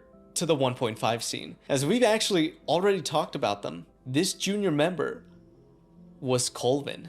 If you remember his history from earlier, then you could already guess that the team would soon regret bringing him on board. As I mentioned, he wasn't super close to the team and was just an associate, so he would also only speak to them through an intermediary. And as a reward for his efforts, Colvin would receive a copy of the game. The info he gave in exchange was considered useful to the project. Colvin, if nothing else, is useful at getting things, so all was forgiven. And then, to finally get all the info Colvin had, the IGAS member sent him the magic door build. The idea was that they wouldn't need Colvin anymore, and that Colvin wouldn't dare go public because IGAS could obliterate him. He had far more to lose than they did. Unfortunately, the person who was dealing with Colvin hadn't been around in the good old days.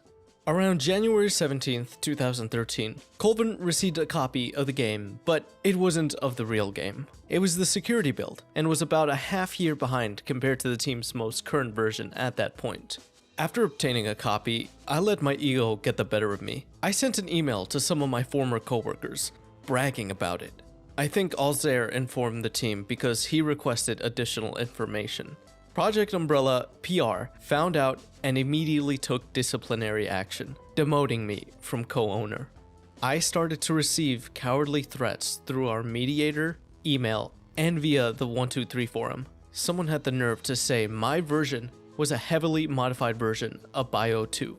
In other words, they openly admitted to screwing me. Therefore, I had a hacker look into their claim to make sure I wasn't scammed, and it checked out. The hacker he contacted was Martin Biohazard. Colvin wouldn't take any of the team's resulting private threats lying down, especially once he found out that their original plan for him all along was to just use him and lose him. He would post images and info on RE123 of the game for, as he put it, petty revenge. And as the threats increased, he felt as if he needed to go one step further, and so he put his copy of the game up for sale on eBay. Although, according to Colvin, he never intended to actually make good on this sale. It was just to scare the team, to make them sweat. However, others would point out that Colvin was in debt and had already privately sold off copies of the game before the team found out what he was up to. So he might have been more serious about this listing than he let on. Either way, he pulled it within 24 hours of it being up after meeting with the team's mediator again. Shortly afterwards, he would receive a piracy violation strike from eBay, as someone from the team likely reported his listing. He refused to let them have the last word on this, so on the 5th of February, he posted this statement on RE123.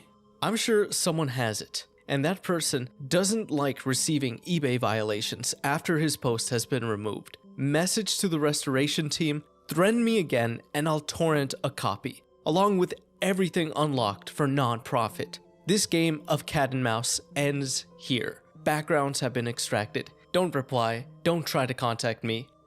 Off. Attached to this post were a bunch of pictures from his 1.5 copy. Almost immediately, user Gorou Machida, alias for The Horror Is Alive's Enigmatism 415, replied with a message that had all the images from Colvin's eBay listing, seemingly put up as a warning. Both this and Colvin's post were quickly deleted, but it was too late. Other community members had already saved and spread these pictures. They saw that these were legitimate Resident Evil 1.5 screenshots and also shots from the project that the team was working on, causing many to wonder how Colvin ended up with the copy. During all this commotion, an alleged copy of 1.5 was posted on the ISO Hunt website, but when people tried to download it, they would find the link to be dead. Everyone assumed that this was Colvin trying to further engage in this conversation, but he has repeatedly denied this claim. The team at this point didn't know how to deal with Colvin, as they believed sooner or later he would likely just leak the whole thing himself. So on February 16th, Bzork posted a lengthy statement on the Horrors Alive regarding the team's position concerning this situation. This was the main takeaway. Right now, we're currently looking into our options in regards to our own ownership of any and all our custom assets, other people's supposed illegal replication of them, and this sudden and unapproved commercial use of our non-profit assets and licenses. The statement also took shots at Colvin. Although some might know him as the nutjob who's been roaming the Resident Evil community for the better part of what must be close to 2 decades by now, truth of the matter is that he's a sporadic Canadian with a mental disorder, whom deliberately fucks people over, steals, lies, deceives, and ultimately just seeks attention for himself, with no concern or interest regarding the public and its interest. This actually caught Colvin by surprise, because both parties were apparently supposed to have some sort of behind-the-scenes agreement facilitated by the mediator at the time. As this saga unfolded, the already divided community took their sides and began arguing with one another. Colvin would also respond to the team with a legal warning of his own. I don't appreciate Bzork's constant bombardment of insults and threats. Very little of what he's saying is true, and I warned him about threatening me last time. I'm going to contact my lawyer and see if I could sue him for fraud and defamation of character. In addition, I'll probably contact my liaison at Capcom to have the project scrapped due to inappropriate behavior. After all, he's interfering with a monetary Capcom-related project. If he doesn't cease and desist, I'll release the game for non-profit. If he decides to use me as a scapegoat to cancel the project due to his own lack of talent, I'll simply release my copy to the fans. I'm calling a truce right now. This was a major declaration from Colvin, one that the team did not take lightly. The whole situation caused them to make an announcement on February 17th, the 16-year anniversary of when the game was officially cancelled by Capcom. Bzork responded to Colvin with another long statement, but there was something substantial at the end. This here is an ISO of our work-in-progress build of the Resident Evil 1.5 Restoration Project. It was a tough decision to make, due to the uncertainty of what lies ahead in terms of releasing this build. But we ultimately decided to make a proper compile of the build Colvin had been shopping around, wrap it up so we could run in normal emulators and on real hardware, and release it to the public, to avoid further misuse and misrepresentation of its content. Happy gaming, and welcome to a world of hopefully less fraud. Now, we back to work on project. Attached was a download for a playable copy of 1.5. This version would be known as the MZD Build. MZD meaning Magic Zombie Door, as it was named after one of the many bugs in the game. This was huge. After so long, a playable copy of 1.5 was out there for anyone to play. It spread amongst the forums, first the 1.5 ones, then Resident Evil, then survival horror, then general gaming, until even mainstream gaming sites covered this release. Most casual Resident Evil fans, despite the bugs, enjoyed it, and the modders tried to dig right into what they could from the game. But of course, there was a group that was still unhappy here. The purists. They were not impressed with this build, as it was simply not the original. It was also modified so that people wouldn't be able to access the directory structure of the game, therefore not letting anyone access the game files. Purists still called for the original 40% build to be released so that everyone can play it and access the files without any restrictions. Of course, these views would clash with those celebrating, and the community once again would intensely argue with one another. Around this time is when Alzair has had enough. He became tired of all this. He had already begun taking steps back from the scene because, for him, the search was over. At that point, he didn't find joy in what he was doing. The constant community division and fighting had worn him down. I was just trying to keep the peace, stop leaks from happening, and salvage what little information we could. But the leaks just kept happening, and it started becoming more stressful than it was fun. It was starting to feel like a job. Of course, Alzair himself was involved in leaks after a point as he grew frustrated with the team's project direction. The team found out about this when Carnivol confronted Alzair, wanting to ask about the sales that had been taking place. That's when Alzair voluntarily confessed to the data dumps. I've been informed by Carnivol that none of the material or anything from the supposed sales came from my end at all. So I confessed for nothing. But I'm still glad I did, and I know it was for the best and got it off my conscience. This would cause Alzair, a top member of the hunt for 1.5, to be kept out of the loop regarding updates and was thus internally deranked.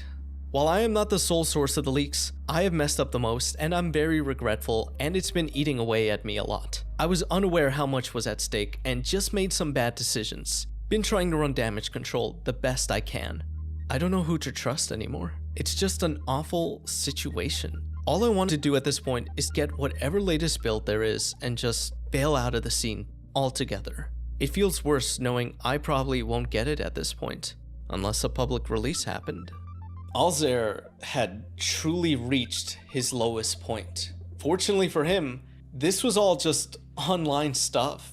During this time, he was starting a new chapter in his life. He found love and was getting married. This understandably made his involvement in a community that he lost control of, that has changed so much, that has turned extremely volatile, not as important. During the fall of 2012, he was offline from the forums as he moved to the UK. When he returned, he got confronted by Carnivol about the leaks. And then, when this MZD build was released, he thought that this was a good time to leave the scene for good.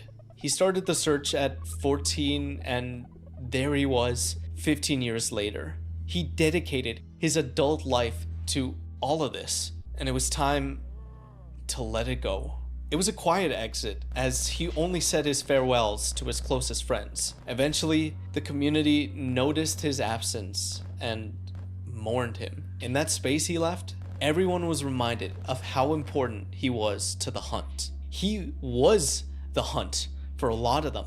And now that he's gone, things will never be the same. Without his presence, there was really no one of that high status trying to maintain the peace. As a consequence, the rift between the community once again widened.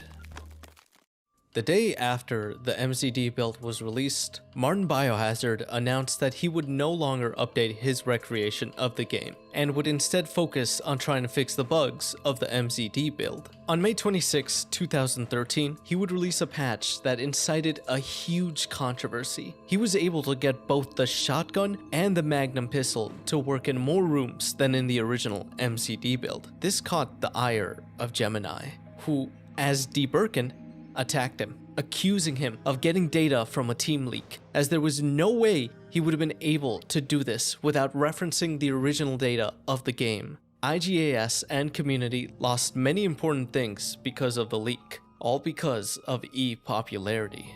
Carnivol as B Zork would follow up these accusations, repeating how these kind of leaks have cost the team deals before. Gemini then doubles down by pointing out how Martin is one of the few people that has a proprietary PlayStation emulator that, according to him, could have only come from a team leak, given that the security build only works on the PSX 1.14 emulator. The team, of course, assumed the leak was Colvin, who did actually send Martin the security copy earlier. Since Martin had this copy, he started working on patching it even before the team publicly released it themselves. However, despite all of these claims, there was no leak of Resident Evil 1.5 data here. The copy he first had was essentially the same one that everyone would get. He didn't have anything from the 40% build that the team was guarding, so there was no way for him to have used that data to patch the game. He was simply that good of a modder, and that angered Gemini and the team, that someone could do something that they couldn't. They had to have cheated somehow. This was at a time when Richard Mandel was active among the lower ranks of the community. He was mostly on the team side of things before, but he didn't like seeing this, as he had become good friends with Martin and knew his character. Mandel understood what he was capable of in a technical sense, and that he wouldn't steal anyone else's code on purpose. He just wanted to fix the game and couldn't tell what code was originally from Capcom and what code was from the team because he had no point of reference to the original 40% build. This is when Mendel told himself that if he ever had a chance to get the raw build out there, he would do so. As he put it, that day probably marked the start of my long and slow slide away from supporting the team and toward and eventually firmly into the Purist faction. This was before Mandel knew the extent of what was going on in private. It was just a gut instinct for him to want to help his friend. That month also held the background mask controversy. During the time of Resident Evil 2's development, there was a method used in the industry whenever developers had to hide a character if they were hidden behind something, even partially. This method is called masking. The Mortician knew about this and was the first modder in the community to make a tool that allowed them to do that for their work on 1.5. The team, of course, took notice of this. The Mortician proved he was able to use room background mask data just as well as Gemini could, and so he was attacked by the team and their allies. They absolutely refuted the masking tool he made and would question the authenticity of it. In response, the Mortician would release an image of the tool in use, but still, the team would bash him and call the whole thing a fake, trying to discredit him as nothing more than an attention seeker. What would end up happening, according to the Mortician and DXP, was that a RE123 admin would allow a team sympathizer to change the images that the Mortician had posted and replace them with doctored ones to further accuse him of being a fake. According to DXP, they somehow had access to our private files when we were working on that project. The images had been viewed over 20 times. There was only 7 of us in the team, and those images were set to private. Having the direct link to it was the only way to view them. They began to constantly bully us, stalk us, and put every member down in an attempt to make us give up on our project. To make matters worse, they were actually monitoring private message traffic, and I mean all of it, just to see who had information about 1.5. The spying he mentions here at the end of the quote was a result of a former major team leak. For over the past 6 months on the RE123 site, someone had been in contact with a rogue elite member who was willing to hand over 1.5 data. They were tired of how the project was going, along with being frustrated over the public behavior of the 2 fake aliases of the team leads. As a result, they contacted a modder and told them that he could share these assets if the modder were to use them for a recreation project. The modder agreed and got the complete background set for 1.5. This and the following events happened without the team's RE123 mole getting wind of it. The modder then contacted a small team of trusted senior modders. They got more and more data over the coming weeks until contact with the leaker stopped. They got all but one file, the executable. Still, such a massive amount of info was now at their disposal. When the Colvin fiasco caused the team to release their MZD build, it was a perfect opportunity for the modders. They could now more openly use this build as cover for their work. Still not forgetting how the team secluded them, they wanted to prove themselves to the community, and they had an advantage with all this original data. Team 96 would form, of which the Mortician was a member. These efforts, of course, got the attention of Team IGAS. They sent out their RE123 mole to gather any information they could from them. They got updates and saw the downloads of what was being shared in both the restricted parts of the site and personal messages. Team 96, however, eventually figured out what was happening and moved their conversations off of the site, away from these prying eyes. On the public side of things, Team IGAS would ridicule and attack these modders repeatedly for the rest of the year, as they saw them as a threat. They didn't want competition. They didn't want anyone else to mess with their vision for the game. And as we've seen time and time again, the actions of prominent members trickle down to the masses. By spring, there was a full-on war in the community as purists defended this new team, repeatedly clashing with the other side. Eventually, Team 96 would take a page out of Team IGAS's book and make a new account, Rion Z Canada, that served as the figurehead for the modders. On May 28th, on RE123, the account posted a bunch of pictures from the 40% build alongside a statement criticizing Team IGAS.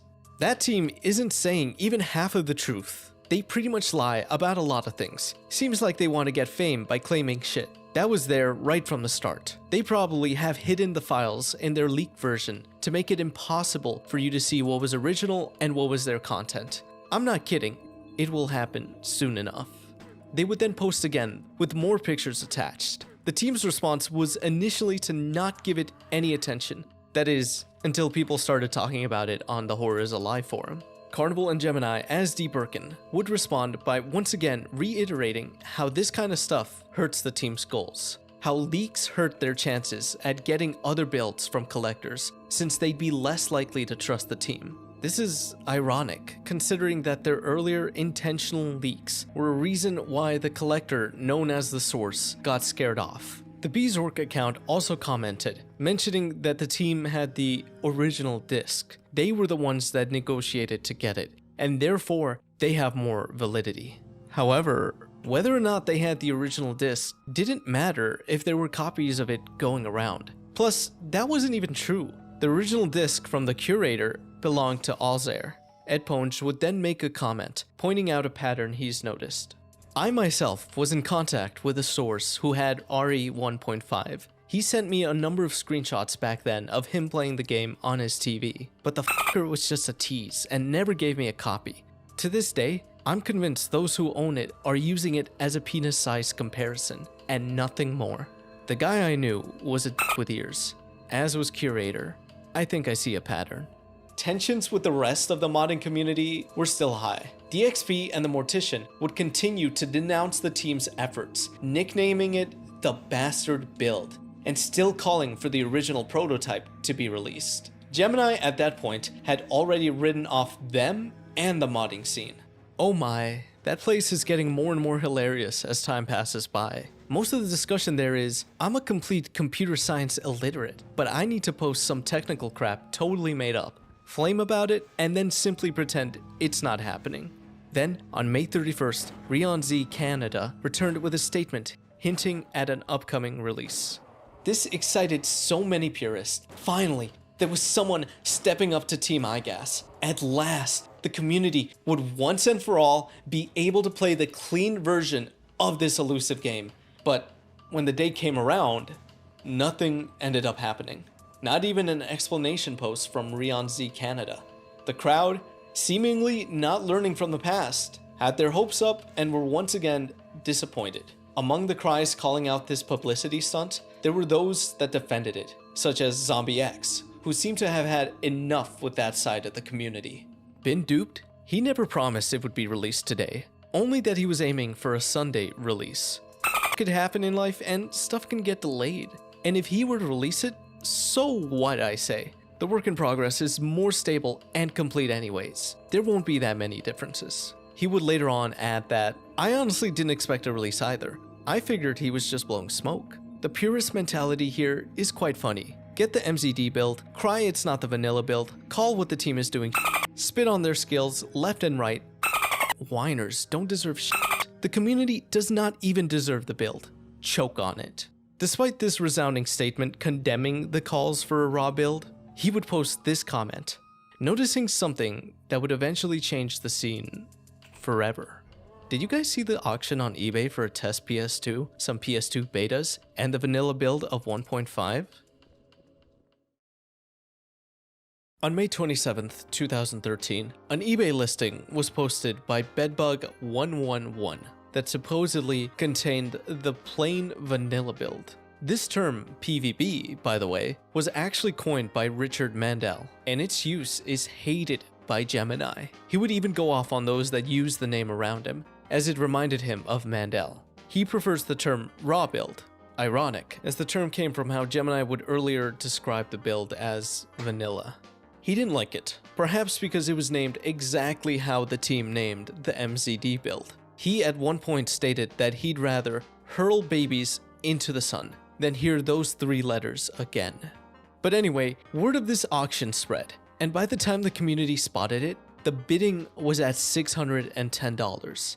Many, despite their enthusiasm for this build to be released, fairly assumed it was yet another fake. Carnivol would agree with this sentiment as well, citing the type of disc seen in the pictures as that disc wouldn't have been used in the 90s. It would have been too expensive for stuff like demos. Richard Mandel also thought it was fake at first, and even reported the listing as fraudulent to eBay, but it was never pulled. So we took a second look and examined it closely, really closely.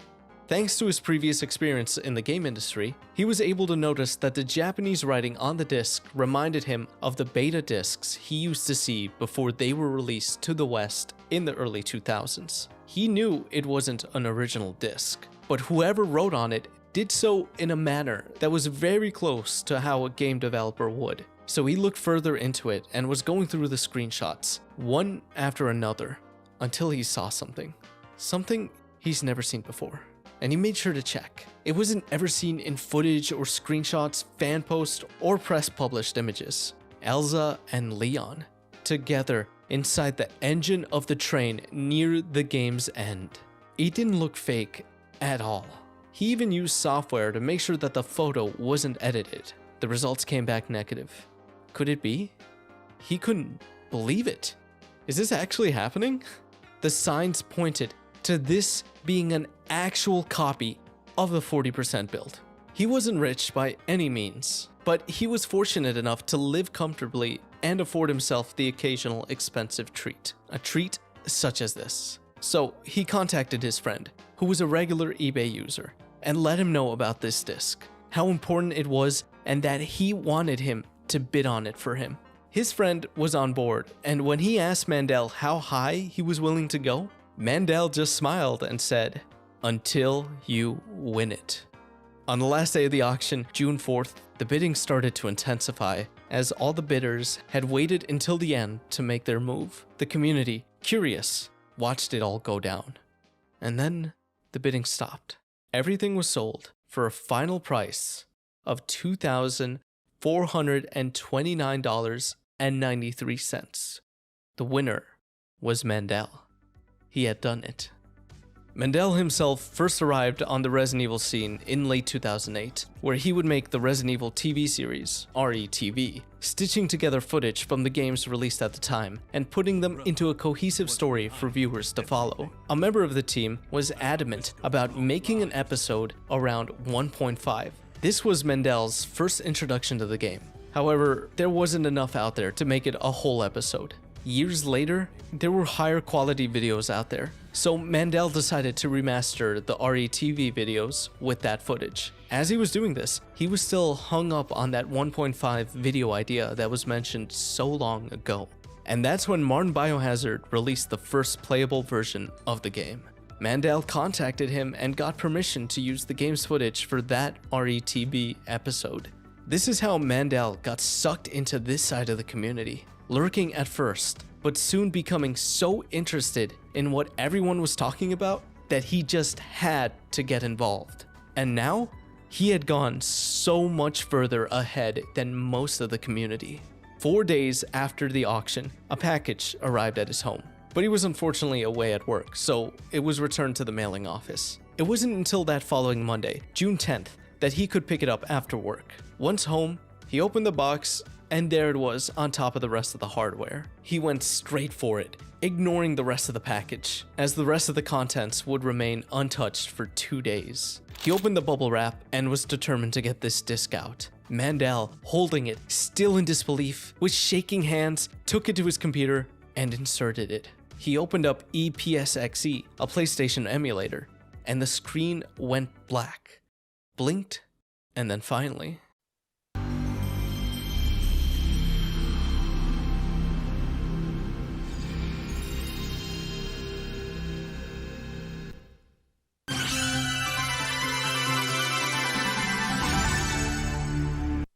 The original PVB boot screen. Overcome with emotion, he yelled out in excitement and leapt and cheered around the room like a boy on Christmas morning, scaring off his cat in the process. Mandel then went through the game and cross-referenced it from the known data to make sure that it's all there as it should be, to make sure that it's legitimate, and it was. I had it. By God, I had it. This was the long sought after, raw, and untouched original 40% vanilla build of Resident Evil 1.5. Now that I had it, I found myself in the same situation as Alzair and his friends had been back in November of 2011. What was I going to do with it? The first people he told were his closest trusted The Horror is Alive friends, from whom he also sought advice. You see, at the time, Mandel was still a believer in the work of the team, and didn't want that effort to be jeopardized. He bought that disc for both Martin and to prevent a huge leak, according to the notes he had written back then. So what am I going to do with it? Get it to the people who could do the most with it, and then sit on it, period. No free posting for the ROM's leeches. I won't be the one to ruin the team's efforts. I'll let somebody else take the onus for that. And he did exactly this. He wanted to contact someone from the team. His first pick was Alzair, but he was already gone with no way of finding him. So, wanting more advice, he put together a list of the community elites and randomly picked one and sent them a message. The name he picked was Carnivol. He sent him a long message explaining the whole situation, his reason for bidding on the auction, and how he has no intention of releasing the game. By Mandel's own admission, he acknowledges that this was a severely naive thing to do, as he didn't have all the info he now has. Carnivol was very surprised, as it was not public knowledge that he was on the team. That's the whole point of the Bezork account. He initially thought some other team member sold him out, but Mandel would tell him that he was randomly chosen out of a list of elites. They discussed what happened and answered each other's questions, with Carnivol even revealing some private info about the auction that the curator got his disc from. And at the end, Carnivol agreed that Mandel's copy should remain a secret.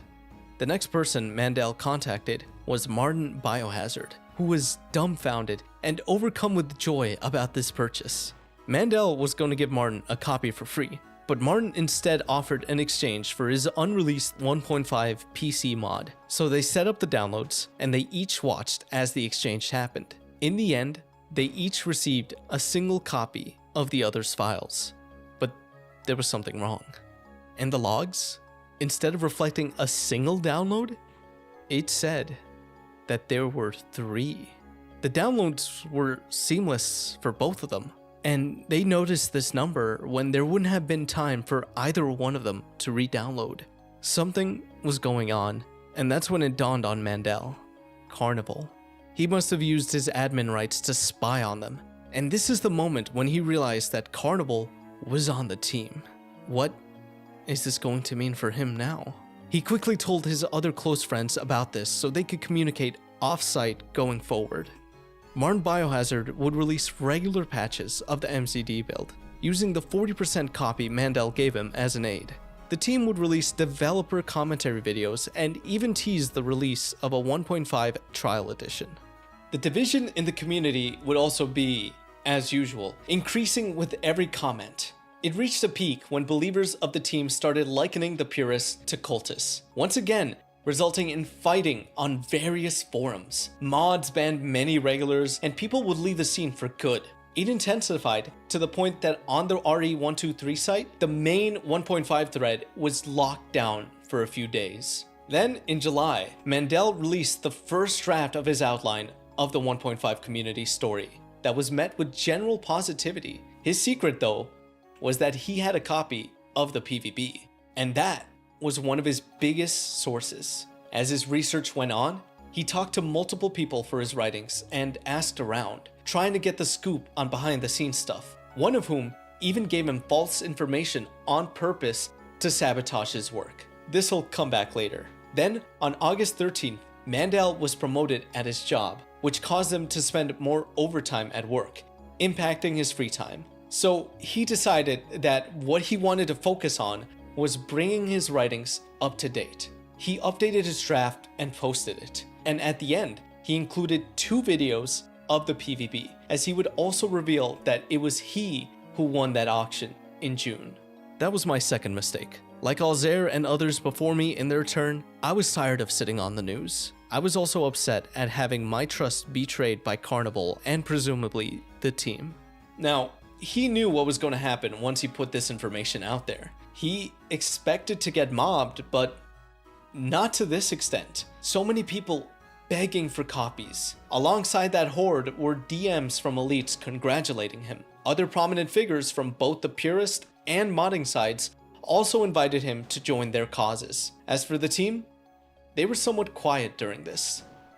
Too quiet. On September 3rd, D. Birkin announced that the trial edition that was going to replace the MZD build was not releasing in September. The speculation was incorrect, and the team needs more time as they don't even know when it'll be ready. He would also say that 1/3 of the original code was now either repaired or replaced. There was also new code to make the game's original features functional and to add additional features. As you can imagine, this was news that riled up the purist camp. On September 8th, D. Birkin announced that they had replaced all of the game's old PvP maps with new ones, inspired by Resident Evil 2. Of course, purists were shocked. 1.5 map screen was better? It is only sprites and default background. We do not add options for all because of sentimental favorites. If you want prototype look, play MZD Build. It was once again obvious that there was no negotiating here. The game was going to be what the team wanted it to be. This resulted in 4 days of fighting in the community, as many were upset the team was making more and more changes that weren't related to coding or functionality. They were changing things that made 1.5 what it was, and without giving fans an option to opt out. Their way was the only way. This was another factor that caused Mandel to change his mind on the team, as from that point forward, he would wholeheartedly switch to becoming a purist. The community was too divided to ever be the same. The purists would never accept whatever the team made, and the team and their supporters wanted nothing more for the purists to just shut up and or leave. That included Mandel as well. Because of his writings and research, he'd ask around and people were telling him very accurate things. So in an effort to discredit him, the team put him next on their hit list. Gemini, as D. Birkin, during an update on the work progress, would send a slight towards Mandel's writings. Referencing Mandel's retelling of the Facebook leaks, D. Birkin said, "If we take Facebook, men with other builds can disappear after picture leaks. If that was a true story. I like funny stories fans create to keep public busy." 4 days later, Mandel would respond and call the team's version an ersatz build. Before certain feathers get too ruffled, let me clarify something. I'm using ersatz in the original German sense of the word, not the English. In English, it's usually taken as a product that is always inferior to the original. In German, it's a product we hope is as good as or even superior to what was originally planned. That's why I chose the word. Sound familiar? He would get massive praise from the purist camps for this statement, causing even more ire from the team towards him. The next day, Mandel defended Ed Ponge's reposting of a Church of the Raw build image that depicted the purists as cultists. It was deleted by Carnivol, causing Mandel to write that, whether it's the Church of the Raw build or Cult of the Teams build, Bastard build, Zealot, or Hardcore IGAS, to quote someone else, or somewhere in between, we're all one big happy dysfunctional family here in 1.5 land. You could always PM me your artwork at if no one else wants to see it. I still think it's hilarious.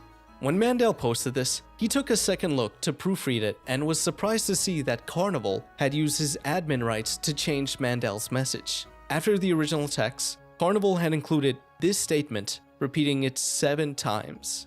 "Breaking news, I'm an idiot, and I totally own 80% builds, vanilla and chocolate flavored 40%, and rare, medium, and well done. What the fuck am I even talking about? Seems like I forgot to read."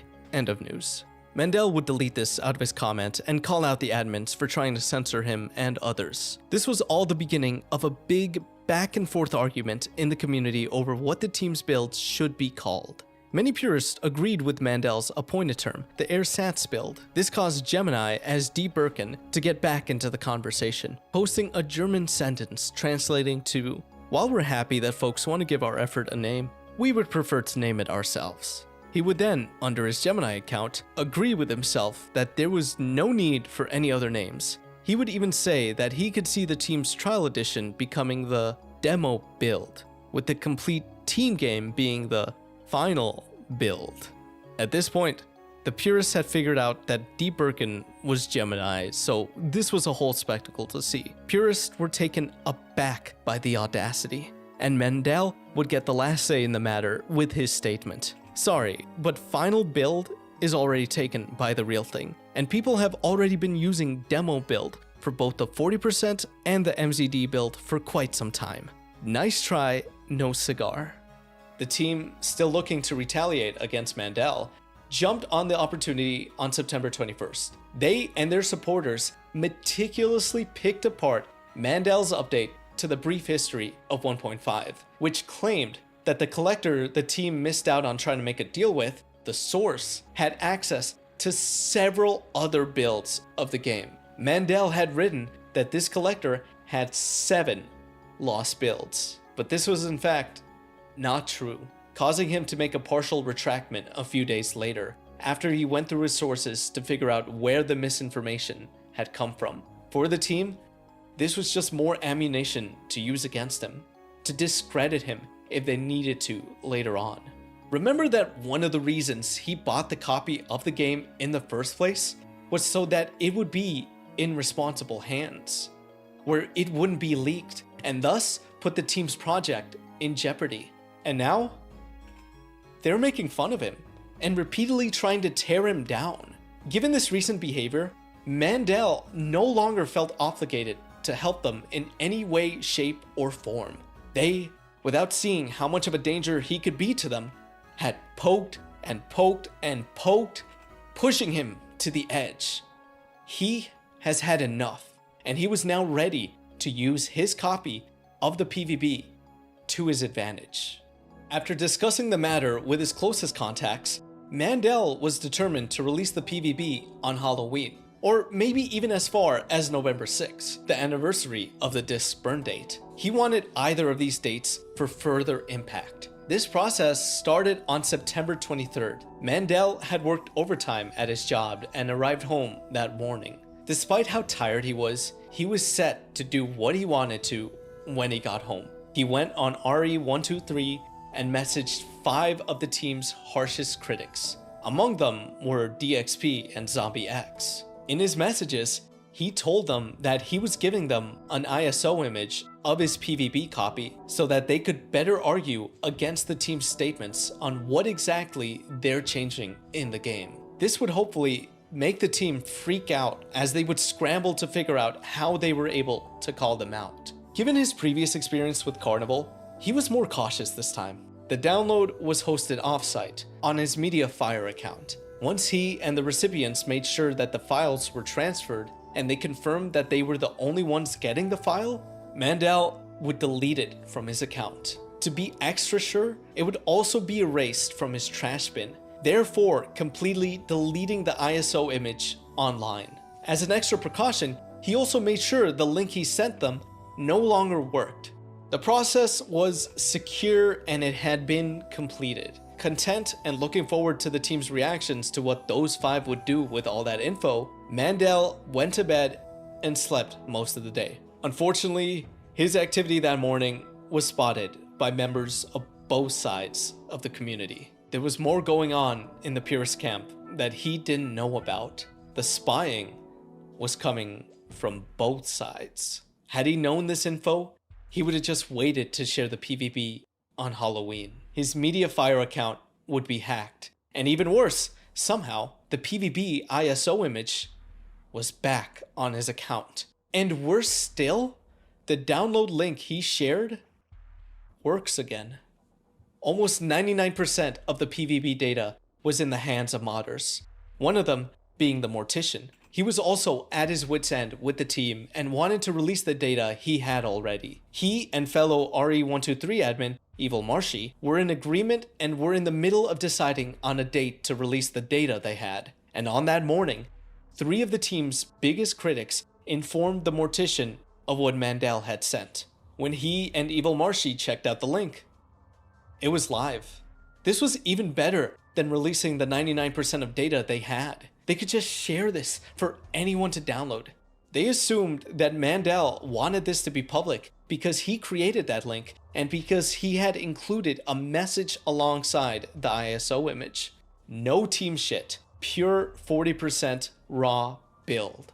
This, as you now know, was not the case. Mandel's original intentions were for the purists to get a big advantage over the team so that they, for once, could really put them in their place. After which, Mandel would release the PvP. He never imagined what would happen next. On The Horror is Alive at 4:35 p.m., Joshua Kane, one of the 5 members that Mandel contacted, made this post alongside a screenshot. "Oh, happy day, I finally play 1.5. I love the atmosphere, but it seems like it feels the same the whole time, no matter where you are at. Makes sense they changed everything but the lab." 11 minutes later, Zombie X, who also received a copy from Mandel, posted that, "Though I have agreed to not release it, others might. That is, if others do have it. As of now, only I and a few others might have it." This got people talking. Ed Ponge would say that it seems to be spreading pretty fast, even if there is no public download link. Zombie X would respond with, "Seems so. There's a few more than me who have it." Then, at 5:32 p.m., Evil Marshy made this revolutionary post. "Everyone has it anyway. We get nothing because we give nothing. Agreements, I didn't agree to anything. Yeah, like I'll agree with someone I don't even know who probably got it through illegal means in the first place. If he got it from someone else, then he's a hypocrite. Some dude paid for this. It's worth nothing. People already have it. By holding off these releases, we are only yearning for it and have 1,000+ page threads about it. Anyway, why am I trying to give an explanation? It should have been leaked over a year ago, and it would have if I had my hands on it. If it wasn't me to do it, we'd waste more time and someone else would do it anyway. Anyway, enjoy and share." And included in this post was Mandel's private link for anyone to click on. Carnivol saw this and the anti-team message inside and was outraged. He deleted the link from the post, but Marshy once again put it up, only for Carnivol to take it down a second time. It was easy for everyone to guess that Mandel was the source of the leak, as he was the only one to previously publicly state that he owned the PvP. Word of this deleted link went around, and many wanted it to go back up, but Carnivol refused. Unfortunately for him, it was too late.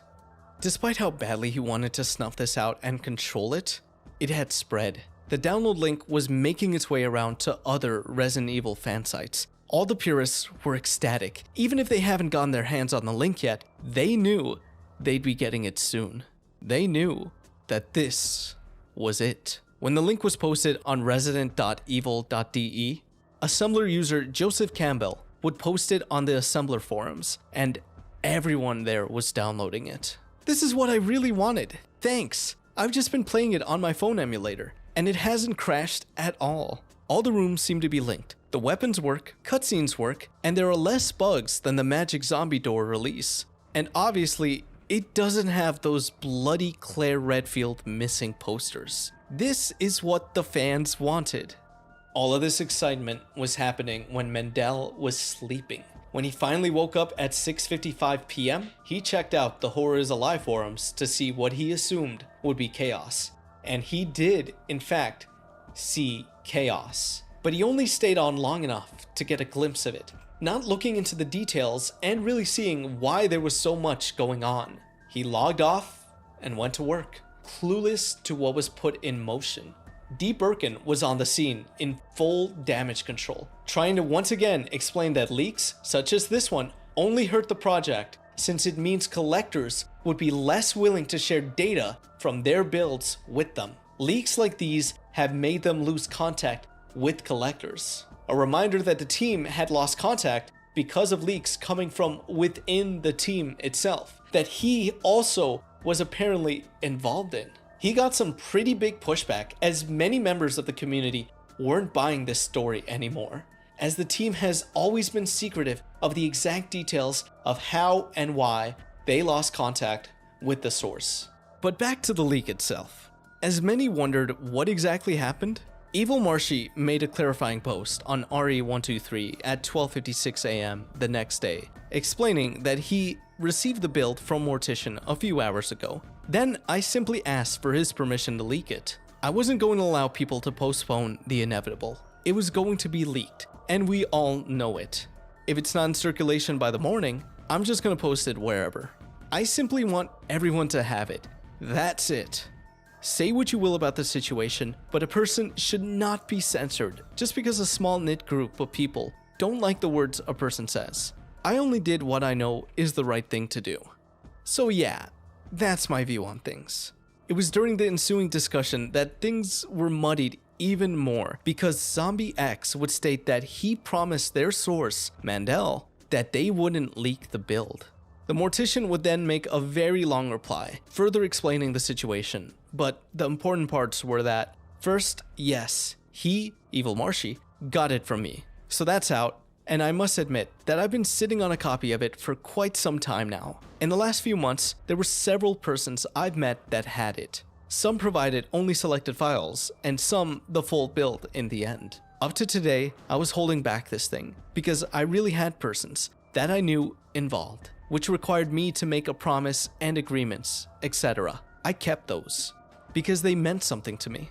Today, this changed. I got 3 different PMs all offering me to share the build. The way I was approached was not like, take it if you sign here and here and promise not to. It was rather like someone was throwing stuff out of a window. I realized that it would be a couple hours with guys acting like this until the build will get public.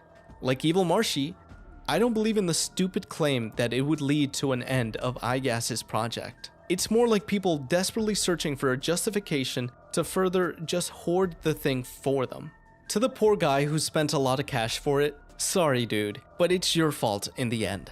Don't take this as ungrateful, but you can't complain about people sharing stuff that you started to share like warm bread in the end. And it really was spread so much today that you could say it was done on purpose. Someone wanted it to happen, hence why there also is that little offensive named text file in the RAR. Also, the Mediafire link for it is still online. It would be time to pull the plug if someone would have a problem with the spreading. The discussions from this continued as Mandel got home from work at 8:15 a.m. He was so tired that he went straight to bed without checking any of the forums. Over on The Horror Is Alive, Carnivol was still refusing to allow the links to be posted, at least until the anti-team message was removed. However, people were starting to figure out where to find the link. In the afternoon, Zombie X would post download links that had the message removed, so Carnivol allowed those to stay up. As more and more purists played it, they felt validated because it actually wasn't as broken as the team made it out to be. Even though they knew what to expect from the MZD build, they still rejoiced for the most part because here it was, the true, clean, raw build that they had so desperately wanted to get their hands on, that they wanted to be out there publicly for preservation's sake.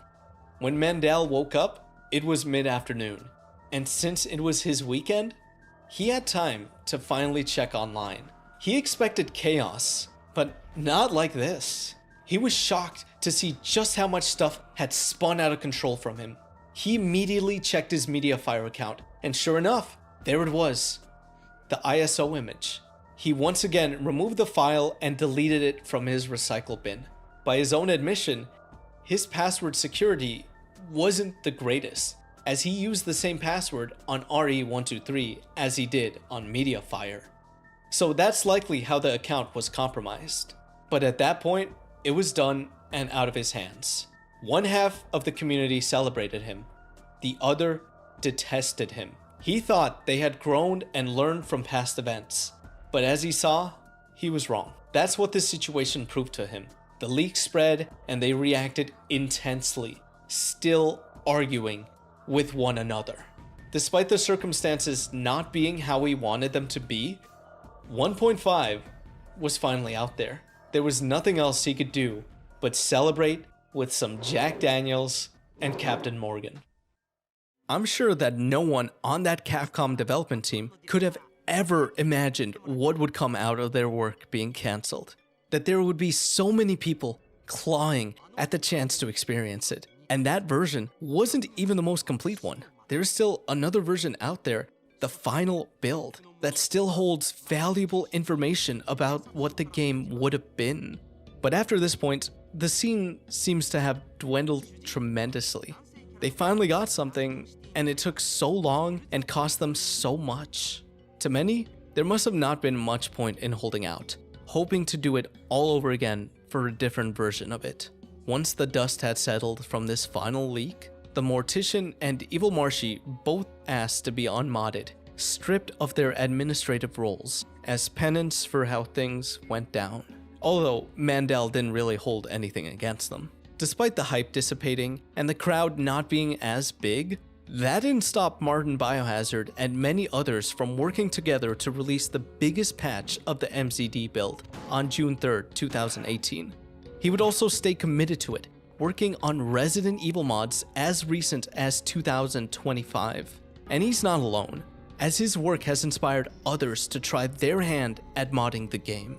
Dark Savior DXP is in the same boat, still modding these early Resident Evil games as of late. As for the team, in 2015, in an effort to facilitate the production, they would join forces with the development team, Loboto 3. Together, they would release a demo that included a brand new minigame, Battle Coliseum, where the player would fight their way through multiple courses of enemies as fast as they could.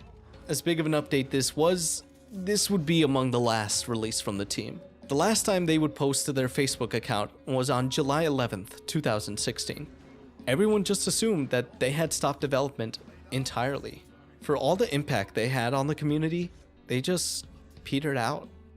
Gemini, much like Martin and DXP, is still working hard on releasing mods. He specifically has had a focus on patching up other Capcom titles, such as Dino Crisis and Dino Crisis 2. Carnivol is now a translator who also owns a video game store. His YouTube channel serves as an archive of various types of media. As for Mandel, he worked with DXP and others to make the Resident Evil 1.5 Revisited project, an archive of models that anyone can use for free. But eventually, he would also leave the scene in 2014 and focus on his own work, becoming an author. And in 2018, he released The Hunt for Resident Evil 1.5. It was controversial, as it even resulted in a threat of a defamation lawsuit from a specific member of the community. What I found interesting in the comment sections of the Eurogamer article that detailed this story was that the clashing between Mandel and Gemini seemingly continued. There's this one comment by ZZZ45 that points out that the article was missing a bunch of crucial information, specifically about Colvin, and at the end, he takes a jab at Mandel and his book, as according to them, it's considered practically fanfic, and the author has been somewhat shady in dealing with the people he interviewed. Mandel would respond directly, accusing the user of being another one of Gemini's accounts.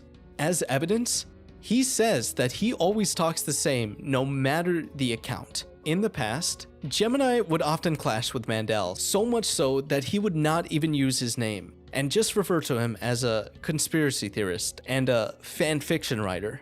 Mandel also states that Gemini revealed himself as Robert Zork, also known as B. Zork. He did this on his own Facebook page by saying things that were only shared between Mandel and Zork through email. As it turns out, both Carnivol and Gemini had shared that account throughout this saga. Mandel would also post a Mediafire link to the entire email exchange they had, where Robert Zork threatened to sue Mandel. However, it was all just a big bluff. Robert Zork couldn't go through with a lawsuit unless he revealed his own true name. And according to Mandel's attorneys, Zork's claims and accusations were baseless, and his attempt to suppress this work actually put Mandel in a legitimately solid spot to sue him instead. This is why Zork's threat never went anywhere, and he would subsequently cease communications with Mandel. ZZZ45 would deny that they were Gemini. Mandel also brings up a 1-star review from a Stian Schultz on the Amazon page for the book. It was a fairly scathing review, titled The Untruthful Story of Resident Evil 1.5, as told through the grudge of an entitled man? As it turns out, this review was not Gemini, as this name is attached to Carnivol's accounts. So it was actually him who wrote this. I actually saw this review before I ordered the book and thought, wow, okay. My mindset going into it was already one where I knew I'd have to remember that the story was being told from someone's perspective, even if they did gather information from various other people. But I was more alert about that from this comment. And I've got to say, after reading through it all and taking meticulous notes, I honestly don't think the bias inside of it was as bad as this comment made it out to seem. Although there was bias with Mandel throwing in his opinions here and there, I was aware of that. And I was able to make the distinction between the objective information and clear opinions. Mandel would also even encourage those critical of his research to write their own version of the events from their perspective, even if they had an unfavorable view of him. Unfortunately, Mandel would also get dealt a bad hand and would have to deal with another type of battle. At the time of that article's publishing, March of 2019, Mandel had been going through cancer treatment and had even undergone surgery for it. That hasn't stopped him from publishing multiple other books, including a free fan novel that was even complimented by Capcom. Thankfully, as of 2023, it seems like his cancer had gone into remission and that he's generally been doing better since. I must admit here that a part of me wanted to reach out to many of the people involved in this whole story to get their opinions on everything more than a decade after the last leak. But I saw something in the Eurogamer comments that snuffed that idea out. A comment from DXP. I think with this finally released, I could finally close the book on this entire event in my life and move on. And trust me, I've wanted to do that for years. Mandel, in his comment, would also say something similar. Like Alzair, I've officially left RE 1.5 behind and moved on. I did not want to impede on whatever piece they have found outside of this saga. I didn't want to disrupt anyone, just to dig up the past for this. I'd rather just tell this story as best as I could. They all stopped for a reason. This hunt, for the amount of time it spanned, must have taken so much out of them. But all of that, no matter what side they and the rest of the community were on, came from a place of passion. I can't imagine how delighted they were when they found out that in the Resident Evil 2 remake, there was a skin that paid homage to 1.5 in the form of Elsa Walker's biker suit. At the end of the day, they were Resident Evil fans, through and through, just like me and so many others out there. Likely, that includes you. We love this franchise and would do so much for it. I made this 3-hour Resident Evil Iceberg video that took me months of back-to-back work. I've also done challenge playthroughs, such as beating the Resident Evil 4 remake using only eggs. That passion is what led to me making this very video. And regarding the ugly side of people's actions in the story, I would argue that those are still in the name of passion. In the Eurogamer article comments, when ZZZ45 tried to discredit Mandel, they posted a link to a 2018 Assembler forum where the community was discussing Mandel's book. Here, a user known as Oopa Loopa posted a link to an online version of Mandel's writings. The book is filled with biased ramblings and guesswork. It's best to take it with a pinch of salt. And in the following month, they would deactivate the link and offer a formal apology to Mandel. And not just for copyright infringement. I wish I could also change my original post with the link and unnecessary insult. I apologize for being harsh with your work. That was uncalled for, and I should have thought twice before writing that.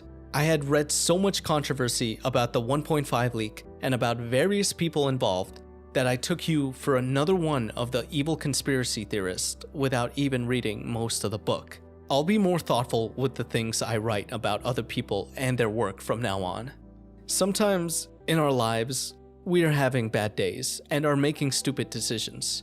I can't undo what I did, but I sincerely hope that you'll accept my apology. Everyone involved in the story were people with their own motives, hopes, and dreams. And as people, we mess up. I don't blame them for most of those distasteful actions they may have taken in the past. It was obviously a very heated, tension-filled time with seemingly high stakes. I also don't blame them for not wanting their past actions put under a spotlight. That could be why they were so upset with this book. And that's why they might even become upset with this video. Even if that were to happen, I don't blame them. They were caught up in something that was big and important to them. They, in the pursuit of their passion and drive for legacy, just got too deep in it. For many of us, we have had our own 1.5s to an extent, something we have obsessively chased after. This hunt encapsulates every angle of that desire, both the good and the bad of it. And whether we get what we want or not, we're all forced to figure out what's really important for us. This hunt had spanned over a decade. As such, there are obviously lots of things I had to leave out, so if you're really interested, I once again would encourage you to check out the article and this book, and maybe even the archived forums. But what do you think? Leave your thoughts down below, and I'll see you guys in the next one. Thanks for watching.